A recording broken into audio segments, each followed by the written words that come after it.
বিজ্ঞান রহস্যময়। বিজ্ঞান সেই রহস্যের জট খুলছে প্রতিনিয়ত। আজ যা অনাবিষ্কৃত তা অবিশ্বাস্যও বটে। আমাদের ডর অনুষ্ঠানে যে ঘটনার মুখোমুখি আপনি হতে যাচ্ছেন তার যুক্তিসিদ্ধ উত্তর নেই। আমরা প্রতিদিনের জীবনে ভয় বা রহস্যকে যেভাবে স্থান দিয়েছি সেভাবেই এই অনুষ্ঠান আপনার কাছে জায়গা করে নিচ্ছে। এই অনুষ্ঠানের কোনো ঘটনাই সার্বজনীন নয়। ডর মানে ভয়। শুরু হলো ডরের 14তম পর্ব। এই মুহূর্তে আরজি কিবরিয়া আপনার সঙ্গী এবং সঙ্গে রয়েছে একটি team. On the spot Rehan, Suman এবং সাউন্ডে রয়েছে লোবান। শুরু হয়ে গেল বাংলাদেশের বিভিন্ন অধিভৌতিক জায়গাকে কেন্দ্র করে প্রথম হন্টেড শো ডর। এখন থেকে শুরু করে রাত 2টো পর্যন্ত আপনার সফর সঙ্গী হচ্ছি আমরা। এই জার্নিতে ভয়ের অলিতে গলিতে বিচরণের চেষ্টা। অনুষ্ঠানের শুরুতেই একটি কথা আমরা বারবার বলি, আপনি যা দেখেন তাই আপনার কাছে বিশ্বাসযোগ্য, কিংবা আপনি যা অনুভব করেন তাই আপনার কাছে বিশ্বাসযোগ্য। বিশাল এই পৃথিবীর অনেক কিছুই এখনো অজানা। এমনও তো হতে পারে যা অন্যের জীবনে ঘটেছে, আপনার জীবনে ঘটেনি। ঠিক সেরকম কিছু অধিভৌতিক কাহিনী নিয়ে শুরু হচ্ছে আজকের ডরের 14তম পর্ব। সুমন এবং রেহান এই সপ্তাহ জুড়ে বেশ কিছু শ্রোতাকে নিয়ে গিয়ে রেকর্ড করেছে অনুষ্ঠানটি।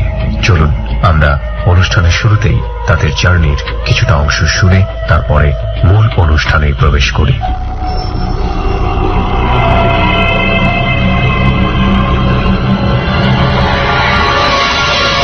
ডর মানে ভয়।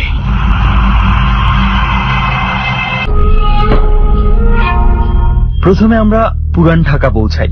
সেখানে রাতে খাওয়া দাওয়া করে কেরানীগঞ্জের উদ্দেশ্যে রওনা দেই। খুব অল্প সময়ের মধ্যে কেরানীগঞ্জে আমাদের কাঙ্ক্ষিত স্পটে আমি এবং সুমন পৌঁছে যাই। এবং যেহেতু আমরা জায়গাটার নাম বা অবস্থান স্পেসিফাই করব না, কারণ আমরা চাই না খুব সহজেই ঢাকার আশেপাশের মানুষ এই জায়গায় পৌঁছে যায়। ওকে, তো বন্ধু জায়গা মতন তো চলে আসলাম। এখন আমার মনে হয় জায়গা মতো বন্ধু চলে আসছি ঠিকই, কিন্তু বন্ধু যেই জায়গার মধ্যে আসছি আমার মনে হয় এখানে বেশিক্ষণ আমি থাকতে পারবো না। খুব দ্রুত আমরা কাজগুলো শেষ করে তাড়াতাড়ি জায়গাটা লিভ করবো। একদম আমি একটা জিনিস এই কদিনে টের পাইছি, আমরা যে জায়গাগুলোতে যাই ওগুলোতে আমরা যাই নিজের ইচ্ছায়, বাইরে হওয়াটা পুরোপুরি অন্য কিছুর ইচ্ছায় হয়। বেশিক্ষণ থাকবি নাকি কম সময় থাকবি নাকি আদৌ বসতেই পারবি না এখানে 10 মিনিট। আমাদের একটা প্ল্যানিং রাখা উচিত যে তাড়াতাড়ি আমরা জিনিসগুলো শেষ করে। ওইটা তো ওইটা থাকবে। আমরা চলে স্টার্ট করে দিই। হ্যাঁ, বন্ধুদেরকে পাইলাম আজকে। সবাই কেমন আছেন? ভালো আছি। এই যে কষ্ট করে জার্নি করে আসছেন, কোনো সমস্যা হয় নাই তো? জি না, সমস্যা হয়নি। ওকে, ফাইন। এটা শুনে অন্তত ভালো লাগলো। আমাদের ক্ষেত্রে আবার মাঝে মাঝে খুব কষ্ট হয়ে যায়, জার্নি পেইনফুল হয়ে যায় আমাদের জন্য ব্যাপারটা। আপনার নামটা একটু? আমার নাম মোহাম্মদ আবু সাইদ। আবু সাইদ, কোথায় থাকেন আপনি? এখন নারায়ণগঞ্জ জেলা পুতুলা থানাতে আছি, শেয়ারচর লালকা গ্রাম। কোথায়? শেয়ারচর লালকা। লালকা। আমার দেশের বাড়ি নেত্রকোনা জেলা সুষুন দুর্গাপুর থানা, গোপালপুর গ্রাম। সুষুন দুর্গাপুর, আমরা যে গিয়েছিলাম বিরিশিরির ওখানে। আমরা তো ঘুরে আসছি ভাই আপনাদের এলাকায়, মানে খুব ভালো এলাকাটা, খুব সুন্দর লাগে। হ্যাঁ, পাহাড়ি এলাকা। পাহাড়ি এলাকা খুব সুন্দর। আমার বাড়ি একটু ভয় ভয় লাগে, সুন্দর। কারেন্ট নেই তো, ওই যে আমার গ্রামে গেলে আরো বেশি ভয় লাগবে। এবং জনবসতি অনেক দূরে দূরে। হ্যাঁ, দূরে গেতে গেতে। এত সুন্দর এলাকায় কি ঘুরছে? সেই এলাকার মধ্যে মাহাদি নামে এক খ্রিস্টান আছে, ওর মা মারা যায়। এটা 89 এর ঘটনা। 1989 এর ঘটনা। ওই সময় মাহাদির মা মারা যায়। তো আমরা কি আপনার পরিচিত কেউ ছিল? হ্যাঁ, পরিচিতই। কিভাবে? তাহলে আপনাদের পরিচয়টা আগে আমরা একটু শুনি। ওই পাহাড়ে আমার বাবা এই মাহাদির সাথে কৃষি কাজ করতো আর কি, একসাথে দুজনে পার্টনারে। তারপর ওই মাহাদির মা হঠাৎ করে মারা যায়। মাহাদির মা মারা যাওয়ার পর ওরা পয়সাওয়ালা ছিল, তো অনেক লোকজন দেখতে যায়। মারা যাওয়ার পরে যারা দেখতে যায় ওরা আবার গিফট কিনে নিয়ে যায় দেখার জন্য, মরা দেখার জন্য। মানে মহিলা মরলে শাড়ি কাপড়, পুরুষ মরলে প্যান্ট শার্ট ঘড়ি, ওগুলা আর কি রেডু, ওগুলা গিফট দেয়। তো মাহাদির মা মারা যাওয়ার পরে খ্রিস্টানদেরকে মাটি দেওয়া হয় আর কি। তো মাহাদির মা মারা যাওয়ার পর অনেক জিনিস বিয়ার মধ্যে যেরকম উপহার দেয় এরকম উপহার উঠলে ওইগুলো আবার কবরের সাথে দিয়ে দেয়। আমি আমার জামাল ভাই, আমার ফুয়াত্তো ভাই থাকে, শহীদ থাকে পাড়াবর্ষী এক ভাই বন্ধু, আবার কামাল ও জামালের ভাই, ওর নাম কামাল। কামালও থাকে। আমরা 4 জন মিলে প্রোগ্রাম করি যে ওই জিনিসটি আজকে রাত্রে যেভাবে হোক উড়াই আনবো। যেদিন মারা গেছে এর পরের দিন মাটি দেওয়া হয়েছে, মাটি দেওয়ার পরে আর কি প্রোগ্রামটা করি, যে জিনিসগুলা দেওয়ার পর আমরা গিয়ে উড়াই। হচ্ছে ওই গিফট গুলো যা পাইছে কবরের সাথেই কবরের নিচে দিয়ে দিয়েছে। কবরের সাথে। তো এইগুলো আমরা 4 জনে গিয়া উড়াই নিয়ে আসবো। রাত্রে 11টার দিকে একসাথে ওই আধা ঘন্টার উপরে লাগে ওই জায়গায় যাইতে। যাওয়ার পরে যে লোকটা পাহাড়ে দিত ওই লোকটা আবার গেছে ওই টাইমে বাসায় গেছে। আমরা কোদাল নিয়ে যাই, একটা বেলসা নিয়ে যাই, খুন্তি আছে খুন্তি নিয়ে যাই, পাথর টাথর আছে খুন্তি নিয়ে যাই। ওরা নতুন মাটি করছে, বেশি কষ্ট হয় না মাটিটা সরাই। আমাকে একটু বলেন তো এই কবর আর বাড়িটার দূরত্ব কতটুকু? মানে দূরত্ব প্রায় 300 গজের মতো। কবর থেকে কি বাড়ি দেখা যায়? এরকম বাড়ি দেখা যায়, তবে অনেক জঙ্গল সাইডে। তো ওই জায়গার মধ্যে আমরা গিয়ে ওই খুঁড়ার পরে দেখি বাক্সটা বাইর করে লাই। যখন বাক্সর উপর থেকে মাটিটা সরাই লাইছি, কফিনটা, হ্যাঁ কফিনটা বাইর করি। বার করার পর পুরো কফিনটা বের করে ফেলছি। হ্যাঁ পুরো কফিনটাই বার করছি। এমন ভাবে করছি না যে কফিন দেখা যেত। আন্দাজ করতে পারতেছি না জিনিসটি কোন মুদ্রা দিয়ে দিচ্ছে। কফিনের সাইডে যে কোনো একটা সাইডে দিচ্ছে। যখন কফিনটা বার করি, বার করার সাথে সাথেই টানে 2-3 খাড়ায় থাকে। আর 2 জনে দেখে কফিনটা একলা করে উল্টে গেছে। হ্যাঁ আপনি লড়ে গেছে। লড়ে যাওয়ার পর ওই উপরে যে 2 জন ছিল, 3 জন ছিল, একজন আবার একটু সাহস বেশি, ওই আমার কাছে আসছিল। আমি আবার জিনিসটি খুঁজে উড়াইতেছি। তো ওই জিনিসটা ওরা 2 জনে দেখিয়া দৌড় দিয়া আস্তে করে জায়গা থেকে আমাদেরকে না বলে চলে গেছে। আমি ছিলাম ওই গর্তটার ভিতরে। তা আমি ওইদিকে কফিনটা কি হয়েছে না হয়েছে এটা আমি দেখি নাই, ওরা দেখছে। আমি ওই জিনিসটি উড়াই ওর কাছে দিতেছি। জামাল ভাই ছিল, জামাল ভাইয়ের কাছে দিতেছি। যেমন ঘড়ি, শাড়ি, ওই জিনিসটা আমি উড়াইতেছি। এই মুহূর্তে ওরা 2 জন গেছে। যাওয়ার পরে যেটা সাহস আছে ও অনেক সাহস, 2 জন রয়েছে আর 2 জন গেছে। এনে আবার কবরস্থানটার উত্তর পাশ দিয়েই বিশাল বড় একটা বট গাছ আছে। আচ্ছা, মানে এই বট গাছটা ঘিরেই ওরা এই কবরস্থানটা বানাইছে। বট গাছ থেকে মোটা একটা ডাল ভাঙিয়ে নিচে পড়ে যায় হঠাৎ করে রাত্রে। কোন ঝড় তুফান নাই। পড়ে যাওয়ার পরে আমরা আবার গাছের বাড়িটা রেখে ছোট ছোট যে ডালি, ওই ডালটি আবার আমাদের শরীরে বাড়ি লাগে।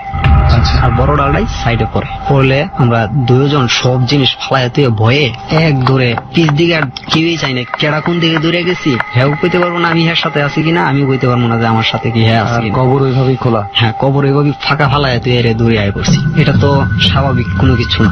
জ্বর তুফানেও ফালাই নাই। সেটা যে কোনো কিছু অস্বাভাবিক কিছু কোনো কিছুই ফালাইছে। আয়সা করার পর অসুস্থ হয়ে যাই, জ্বর আসে। ওই দিনকাই রাত্রি জ্বর আসে। সকালবেলা আমাকে ওই কবিরাজ মহিলার কাছে নিয়ে যায়। সুন্দরীর মা কই এটা হ্যাঁ সবাই ওর কাছে নিয়ে যায়। বলে যে তোমার ছেলেকে খুব খারাপ একটা জিনিসে আসর করছে, যদি তোমার ছেলেকে ভালো করতে চাও আমি 3টা ফু দিয়ে দিব। ওই 3টা ফুতে 3 কেজি চাল দিতে দিব। আমরা একটু অভাবই ছিলাম।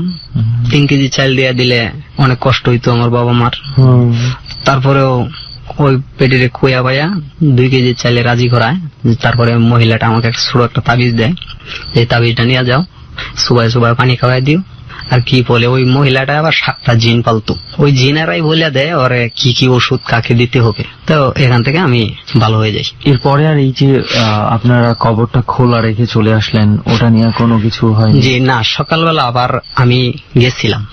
সকালবেলা 10টার দিকে আমি ওখানে যাই।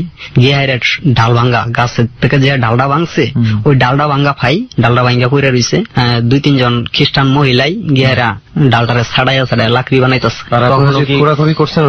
না, কবরটা বন্ধ করে লেছে। ওকে, তার মানে ওভারঅল আপনাদের আর খুব বেশি একটা কারো কোনো তেমন সমস্যা হয়নি? না, আর কেউ সমস্যা নেই, শুধু আমারই হয়েছিল। তবে ঘটনাটা সমস্যা হোক আর না হোক, আপনারা যে কাজটা করেছিলেন এটা সম্পূর্ণই একটা মানে কি বলবো, এটা আনইথিক্যাল এবং অন্যায় কাজ। এটা খুব স্বাভাবিক। অনেক বড় ব্যাপার, একটা দুষ্টামি ছিল যে আপনারা মিলে করছিলেন। তো যেটা ওই সময় বলতেছিলাম সেটা হচ্ছে এই স্টোরিটা শুনে যেটা মনে পড়লো যে ওই রাজা বাদশাদের কথা, যাদেরকে আমরা ফারাও বলি, ইজিপশিয়ান কিংস, ওদের যে পিরামিড বানানো হতো তার ভিতরে এমনকি ওই যে দাসীদেরকেও 100-150 জনকে মেরে ভিতরে ঢুকে রাখা হইতো, যে পরবর্তী লাইফে তারা যখন আবার উঠবে তখন তাদের সাথে দাসদাসীও থাকবে আর সম্পদ তো থাকতোই। এই জন্য ওই আমরা বিভিন্ন হলিউডের অনেক সিনেমাতেও যেটা দেখা হয় যে পিরামিডের ভেতরে অনেক ধরনের সম্পদ দেখায়, আসলে ওখান থেকেই কিন্তু এগুলার কনসেপ্ট নেয়া। যে ওইটার একটা রীতি কি এখনো চলতেছে, মানে আমার কাছে খুব অবাক লাগলো, আমি জানতাম না এটা। হয়তো আমি নিজেও জানতাম না। আমাদের একটু এই বিষয়টা নিয়ে রেহান ঘাটাঘাটি করতে হয়েছে আসলে আদৌ এই ধরনের ঘটনাটা ঘটছে কিনা। তো আমরা নেক্সট টাইম কোনো একটা সময় অবশ্যই এই বিষয়টা নিয়ে কোনো একজন ফাদারের সঙ্গে আমরা অবশ্যই একটু আলোচনা করতে চাই। এরপরে কি আর কোনো ধরনের কোনো কিছু কি ঘটেছে আপনার লাইফে? জি হ্যাঁ, আরো অনেকগুলো ঘটনাই আমার সাথে ঘটছে। যেমন দ্বিতীয়তে যে ঘটনাটা ঘটে, এখানে আবার পাশে শ্মশানও আছে। ওই যে ঘটনাটা পাশাপাশি কি পাশাপাশি শ্মশানঘাটটার মধ্যে শুধু হাজংরারে খবর দিত, পোড়াইতো আর কি। পোড়াইতো। ছোট ছিলাম তো, গাছে বড় বড় গাছ, সব গজারি গাছ, গাছে আমি উঠতে পারতাম না, গাছের থেকে মরা ডাল ভাঙতে পারতাম না, যেগুলো বাতাসে বাইঙ্গা নিচে পালায় ওগুলা কুড়াইতাম লাকড়ির জন্য। তারপরে চিন্তা করলাম যে ওই কয়টা লুয়ে গেলে মায় যদি মারে, ওই শ্মশান ঘাটে অনেক লাকড়ি টাকড়ি পড়ে রয়েছে, বাঁশ টাস পুড়িয়া মানে অর্ধেক অর্ধেক করে ফেলায় দিয়ে দিছে, অনেক বাঁশ পড়ে রয়েছে। আমি ভাবলাম যে ওই বাঁশ নিয়ে আসি। বাঁশ মানে খাড়ের লাকড়িও পাইছি, টুকরা টুকরা আর কি, ছোট। এগুলো কি অলরেডি অর্ধেক পুরা? তার মানে এখানে কাউকে এই লাকড়ি গুলো দিয়ে পোড়ানো হয়েছে? হ্যাঁ জি জি, বান দিয়া বাসায় নিয়ে আসি। ওখানে আমার কোনো কিছু হয় নাই। বাসায় আসার পরে দিয়ে আমার জ্বর উঠে, আমার মাই কইতেছে গোসল করে আস, খাবার দিই। তো আমি গোসল করছি না, আমি বলছি না আমার খিদা লাগবে, এখন তোর ঘরে চাল বেজে দিই, তুই চাল বেজা রিখা। রাগেই খাইছি। তারপরে আমার ফুয়াতো ভাই আমার বাড়িতেই ওরাও তাহে, আমার ফুয়াতো ভাই কই ভাই চল ফুহুরা বাড়ির জায়গা, ওখান থেকে বেড়াই আসি, অনেক ভালো মন্দ খাওয়াইবো, আমার পেটে খুব খিদা। যাচ্ছি, আসরের টাইমে বাড়ি থেকে রওনা হই। আমার ফুদের বাড়ি 20 থেকে 30 কিলোমিটার দূরে। হেঁটেই যাবেন? ঠিক করছেন? হেঁটেই যাবো, ওইখানে গাড়ি চলে। আচ্ছা, পাহাড়ি রাস্তা। আমরা দুই ভাই হাইটটা যাইতেছি। পুডিমারি বাজার পার হয়ে গেছি চারোবারা বাজারের কাছে। চারোবারা বাজারের কাছে এনে 4-5টা গুরুস্থান আছে। দুই ভাই যাওয়ার পরে আমি দেখতেছি ওই কবরটার কাছে 2টা ছোট ছোট বাচ্চা বৈশা রয়েছে, বৈশা কান্তাছে। 12টা বাজে এই সময়। এমন ওদের বাড়িতে যাইতে পারিনি, আরো অনেক দূরে। চান্দিরা ছিল, কবরের পাশে বসে কাঁদতেছে। একটা কবরের পাশে নাকি কবরস্থানের পাশে বসে? কবরস্থান, 4-5টা কবরস্থান এনে। আচ্ছা আচ্ছা, ওইটাও পারিবারিক কবরস্থান। তো আমি বাচ্চাটির সাথে গিয়ে কথা বলি, এই তোমরা এনে কাঁদতেছো কেন, তোমার বাসা কই? আমার সাথে কোনো কথা কয় না, কাঁদতে আছে বলে হাত দিয়া ধরবার যায়। আমার ভাই আবার এই দিদি আমার কোথায় যায়, তুই কার সাথে আবল তাবল কথা বলতেছস? আমি বলি দেওয়াস না ভাই, 2টা ছেলে এনো কাঁদতেছে, বাচ্চা ছোট ছোট বাচ্চা, কোন বাড়ির থেকে না এর এনো পড়ে রয়েছে, চল এই বাচ্চাটির বাসা দিয়ে গে। জিজ্ঞাসা করতেছি বাচ্চাটিরে যে কোন কই যাবা তোমরা? বাচ্চাটি কোনো কথা বলে না। আমার ভাই বিশ্বাস করতেছে না যে ওই জায়গার মধ্যে এই 2টা ছেলের সাথে আমি কথা বলতেছি। দেখতেছি 2টা ছেলে খুব সুন্দর। আমার ভাই ওই ছেলেগুলোকে দেখতে পারতেছে না। বাচ্চা 2টার দিকে এমন মায়া লাগছে যে আমি বাচ্চা 2টার যে কোনো বাসাত নিয়ে দিয়ে আসবো। তো বাচ্চাগুলো আমি ধরবার চাই, আমার ভাই আমার থাপ্পড় দিয়ে এদিকে কই যেতে না কব্বর, ওই না আমি বাচ্চাটি নিয়েই যাবো। তারপর বাচ্চার কাছে যাই, বাচ্চাটার আমি ধরি, এমনি চায়া রয়েছি।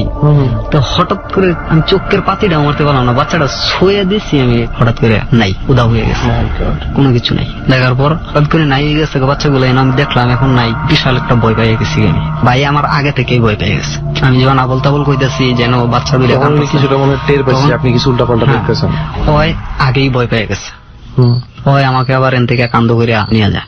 এমন দুর্বল হয়ে যাই, মানে হাঁটতে পারতাছি না। ফুদের বাড়িতে যাই, যাওয়ার পরে ফুফু আমার বাদ দেয়। খাওয়ার পরে আমার আরেক ফুফু আবার রানীপুর থাকে। আমার খাওয়া ফুটার পরে শুয়ে পড়ছি। শুয়ে পড়ার পরে এমন জ্বর আমার শরীরে আসছে, অনেক জ্বর। তো আবার কোনো হসপিটাল নাই, কোনো ডাক্তারও নাই। আমার ফুফুর বাড়ির থেকে 4-5 কিলোমিটার দূরে ডাক্তার।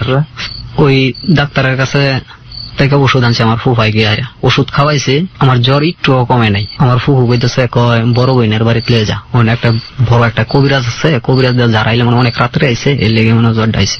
বইটই পাইছিনি। কবিরাজের বারাত 2জনে নিয়ে যায় কুলে করিয়া। কবিরাজ আমার ধরার পর একটা কথাই কইছে, ছেলেটারে খাওয়াইয়া তারপরে নিয়ে আসছো, আগে নিয়ে আসতে পারলা না, তোমার ছেলে এটা তো খাইয়া লাইছে। ওই কবিরাজে আমারে এমন বান্দা সান্দা করে দেয়, তাবিজ দেয়, কোন কাজ হয় না। 1 সপ্তাহ যায়। 1 সপ্তাহ পর আবার ওই কবিরাজদের দেখায়া আমার বাসায় নিয়ে আসে। 3 মাস এখানে অসুস্থ পড়ে থাকি, বিছনা থেকে উঠতে পারি না, দাস্ত বমি। তারপর এক হুজুর আমাদের এই গ্রামে, ইমাম সাহেব আমার কি দোয়া টোয়া পুরে আমার মুখের মধ্যে ফুদে। এর পরের দিন থেকে আমি স্বাভাবিক হয়ে গেছি। মাঝে বলছিলেন যে আপনার মানে ফুফার কথা বলছিলেন যে উনি কোনো একটা দুর্ঘটনায় এই ধরনের কিছু একটা, সেটা কি ছিল? ফুফা আমাদের এখানে যারা দুর্গাপুরের আছে তারা অবশ্যই চিনতে পারবে।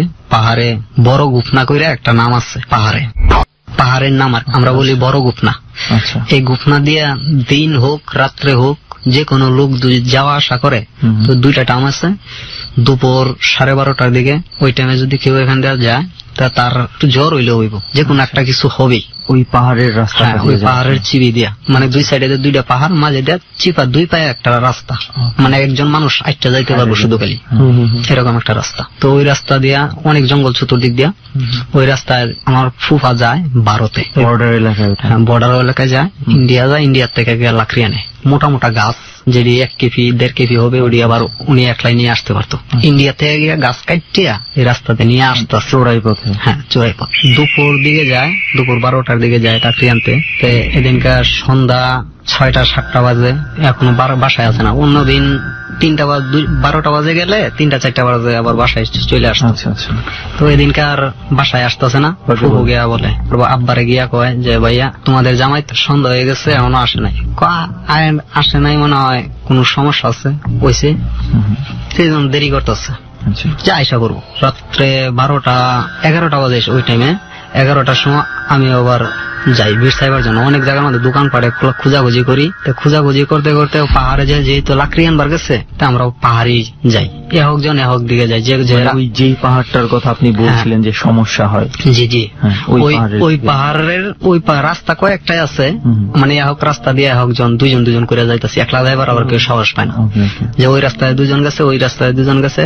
তো বাইরে পর ওই বড় গোফনাথ যেটা বলে, ওই বড় গোফনাথ দিয়া আমি, আমার যে ফুফার ছেলে আর আমার আব্বা, আমরা 3 জন একসাথে যাই। যাওয়ার পর ওই গুফনাডার যখন সামনে যাই, যাওয়ার পরে গিয়ে দিই আমার ফুফা উফুতে এমনি অর্ধেকটা মাথা নিচ দিকে পড়ে রয়েছে, একটা গর্ত আছে সাইডে, ছোট একটা গর্ত, ওই গর্তটার ভিতরে মাথাটা ঢুকে রয়েছে, আর পুরা বডিটা উপরে পড়ে রয়েছে, কাঠটা সাইডে পড়ে রয়েছে, কাঠও বিশাল বড় কাঠ সাইডে পড়ে রয়েছে। আমরা তো, আমার বাবা এবার গিয়ে হারিয়া দেখে হারিয়ে পিঠের মধ্যে এমনি করে থাপা দিয়া ধরার পর দিয়া পিঠের থেকে যে জামাটা ছিল, শরীরের চামড়াটা সহ জামাটার মধ্যে বাজিয়া উঠে আয়া পড়ে,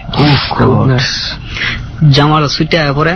3-4 জনে ধরে চিৎকার দিই, চিৎকার দেওয়ার পরে সবাই একখানে টাচ করন যাইতেছে না, এমন ভাবে যেমন আগুন দিয়া সিদ্ধ করে দিচ্ছে। জামা কাপড়ের সাথে শরীরের চামড়া ছিলাইলে, আলু সিদ্ধ করে ছিলাইলে যেরকম উড়ে না, এরকম শরীরের চামড়াটা কাপড়ের সাথে বাজে বাজে উঠে থাকা। 3-4 জনে দৌড়াদৌড়ি করে বাড়িতে আনে, আর গোসল করাইতে পারে না, যে পুরা শরীর গোসল করানো সম্ভব না, গোসল করাইতে পারে না, পুরাটা শরীর পুড়ে গেছে, কালো বিশ্রী হয়ে গেছে। আশেপাশে আপনারা গাছের আশেপাশে কোনো আগুন জ্বালানোর সাইন সিগনেচার কিছু দেখেন নাই যেখানে উনি পড়েছিল?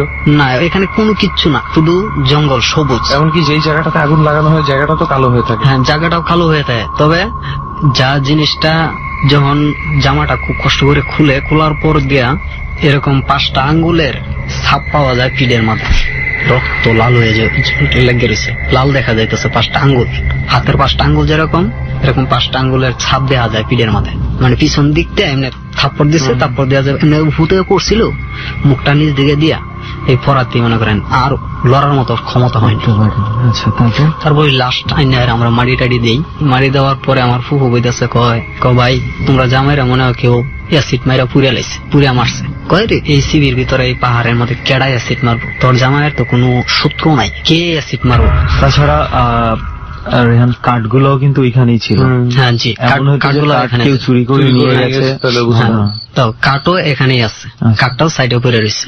পরে কইতেছে, কয় আমরা কি কবিরাজের কাছে গিয়ে দেখবো কি হয়েছে? কবিরাজ তো কয়ে দিব যে কিভাবে কি হয়েছে, কেউ কি মারছে নাকি, মারলেও বেটি কয়ে দিব। তো মহিলার কাছে যায়, মহিলা আয়না পরীক্ষা দেয়, আয়নার ভিতরে একটা গ্লাসের মধ্যে কি বলে, ওই গ্লাসের মধ্যে সব দেখতে পায়।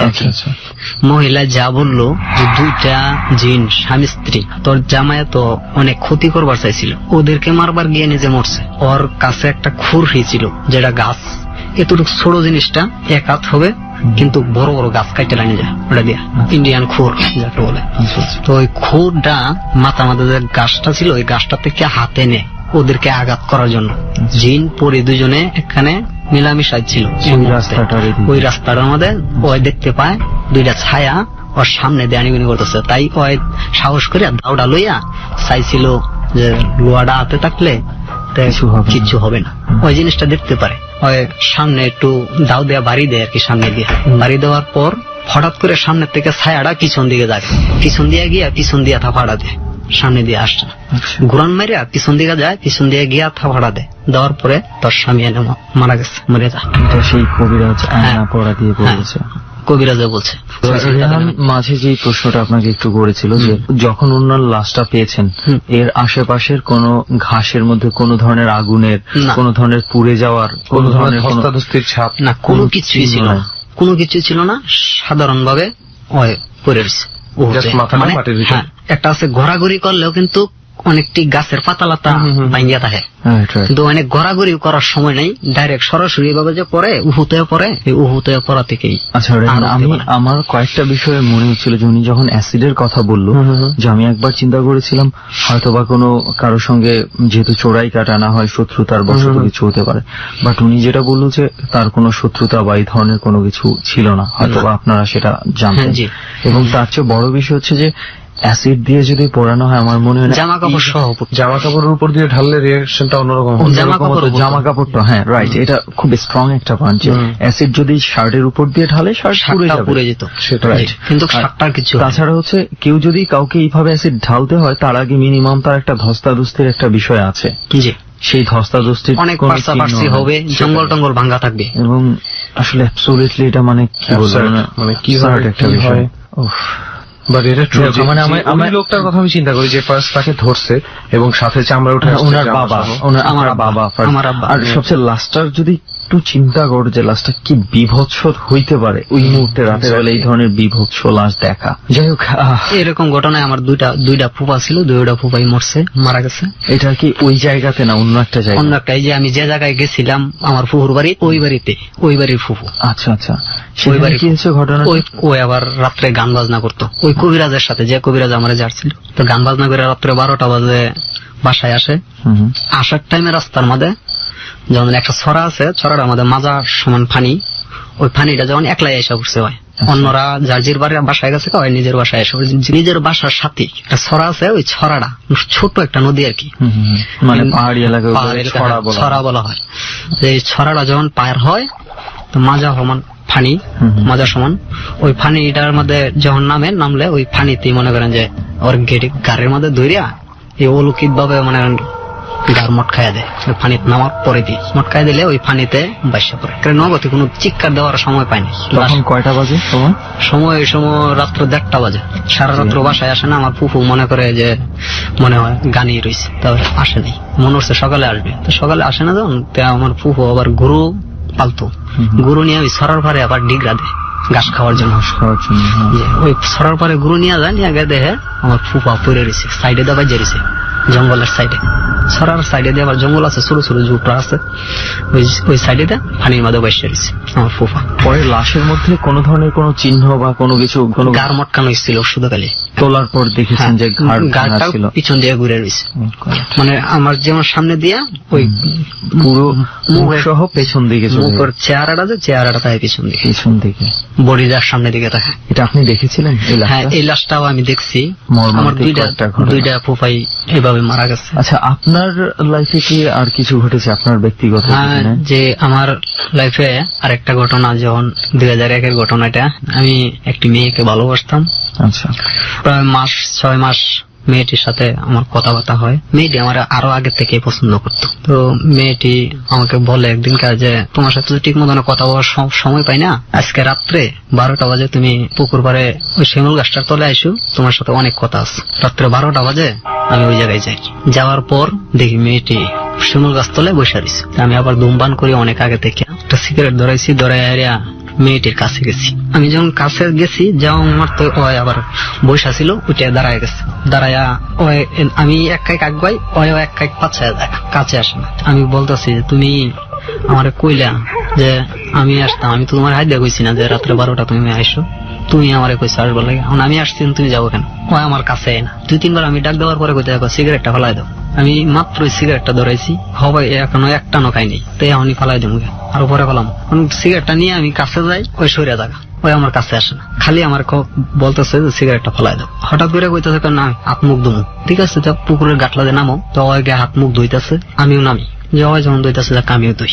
ওখানে গেছি, যাওয়ার পরে ও আবার পানিতে নেমে উঠছে আমার দিকে, কিন্তু কোনো পানি লড়তেছে না, এত আস্তে আস্তে যেমন লাগতেছে আগাইতেছে, একটু পানি লড়ে না, কোনো ঢেউ বা কোনো ঢেউ কোনো কিছু হইতেছে না। ওই গায়ে মাজা পানির মধ্যে নেমে গেছে গা। নামে যাইলেও আমি দেখতেছি ওই পানির উপরেই খেলা রয়েছে। খিরি এনে আমি সকালবেলা গোসল করছি যে এত পানি এই জায়গার মধ্যে, আর ওর দিয়ে যে আডু পানি হয় না।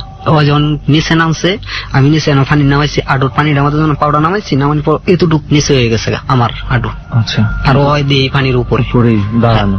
আমার ভয় লেগে গেছে গা, যে ওটা তো হয় না, আমার প্রেমিকা না, তো অন্য কিছু।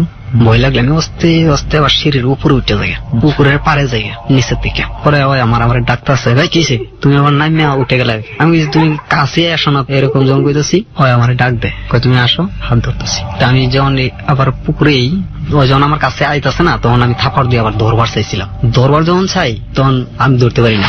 যখন থাপাটা দিছি, থাপাটা দিতেই অনেকটা মাঝে গেছে। যাওয়ার পরে আমি দৌড় দিয়ে উঠছি উপরে, উঠতে আরে হেদের বাসাতে গেছি, প্রেমিকার বাসাতে গেছি দৌড় দিয়ে। এই পুকুরের পাশে বাসা, যেন আবার আমার একটা বন্ধু ছিল, বাসায় গিয়ে তোমার নামের আমার এক বন্ধু আছে, পরে ডাক দিয়ে উড়েছি। পরে কইছে এই ও মুখের নামে একটা ফোন দিত নাম্বারে, ওই ফোন দিছে। ফোন দেওয়ার পর আমার প্রেমিকার বাবাই ধরছে। হ্যাঁ আবার চাচা কয়, চাচা ও কি ঘরে আছে? কইতাছে হ্যাঁ, তো সন্ধ্যার সময় থেকে ঘরে। আর বাইরে সন্ধ্যার সময় কোন শয়তানের সাথে জানি কথা কইবার চাইছিল, লেগা ওরে লাগাই না বুঝাইছি। ওনারা চেকে রাখছে যে সে বের হতে না পারে, এটা কনফার্ম যে সে আর বাসা থেকে বাইর হয় না। বাইর হয় নাই, হ্যাঁ জি। বাইর হয় নাই সন্ধ্যার সময় থেকে। আমি কার সাথে কথা কইলাম, হয়তো তোরে লিয়ে গিয়ে দিই, তো আমরা দুইজন আবার যাই।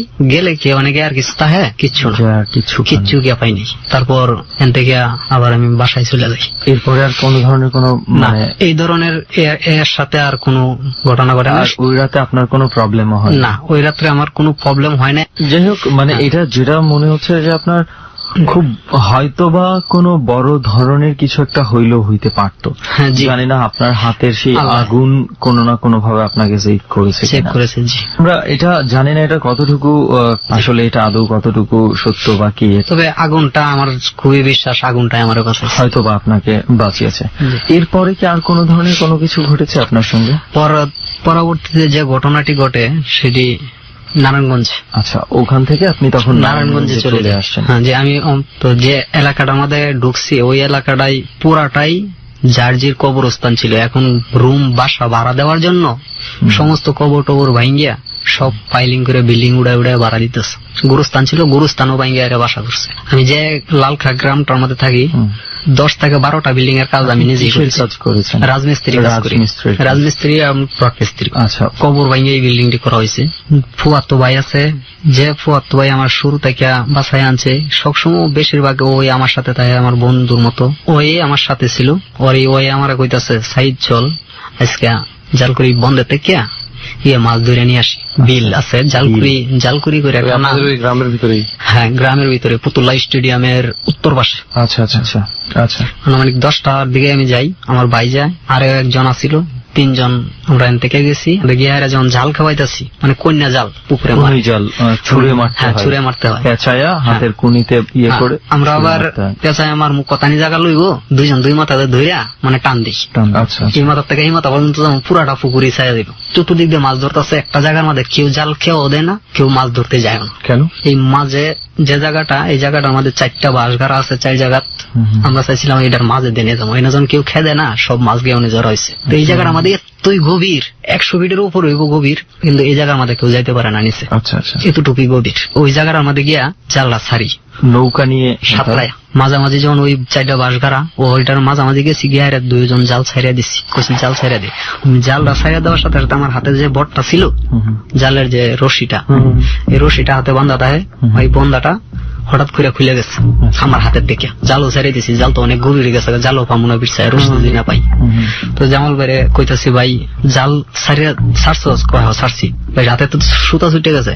সুতা ছুটে গেছে, বেটা আরেক বেটার জাল, যদি জালটা যদি না উড়াই নিতে পারি তাহলে জরিমানা দিতে হইব 500 টাকা। পানিতে ডুব দিয়ে বটটারে বিছাইতেছি সুতাটারে, ওও পাইতেছে না, আমিও পাইতেছি না। তো অনেকক্ষণ ডুবানির পরে হঠাৎ করে জালের যে বটটা ছিল, ওই বটটা আমার পায়ের মধ্যে পাইছে যায়। 20 থেকে 30 সেকেন্ডের মধ্যে মনে করেন যে পুরা 30 ফিট লম্বা বটটা ছিল, পুরাটা সাপ যেভাবে পেঁচায় না, ঠিক সেভাবে আমার পায়ের মধ্যে পুরাটা ভর পেঁচায়। তবু কি একটা করে পেঁচ দেওয়া, একটা করে গিট্টু দেওয়া, পুরাটা ভর এনে আমার পায়ের মধ্যে কিট্টু দেয়।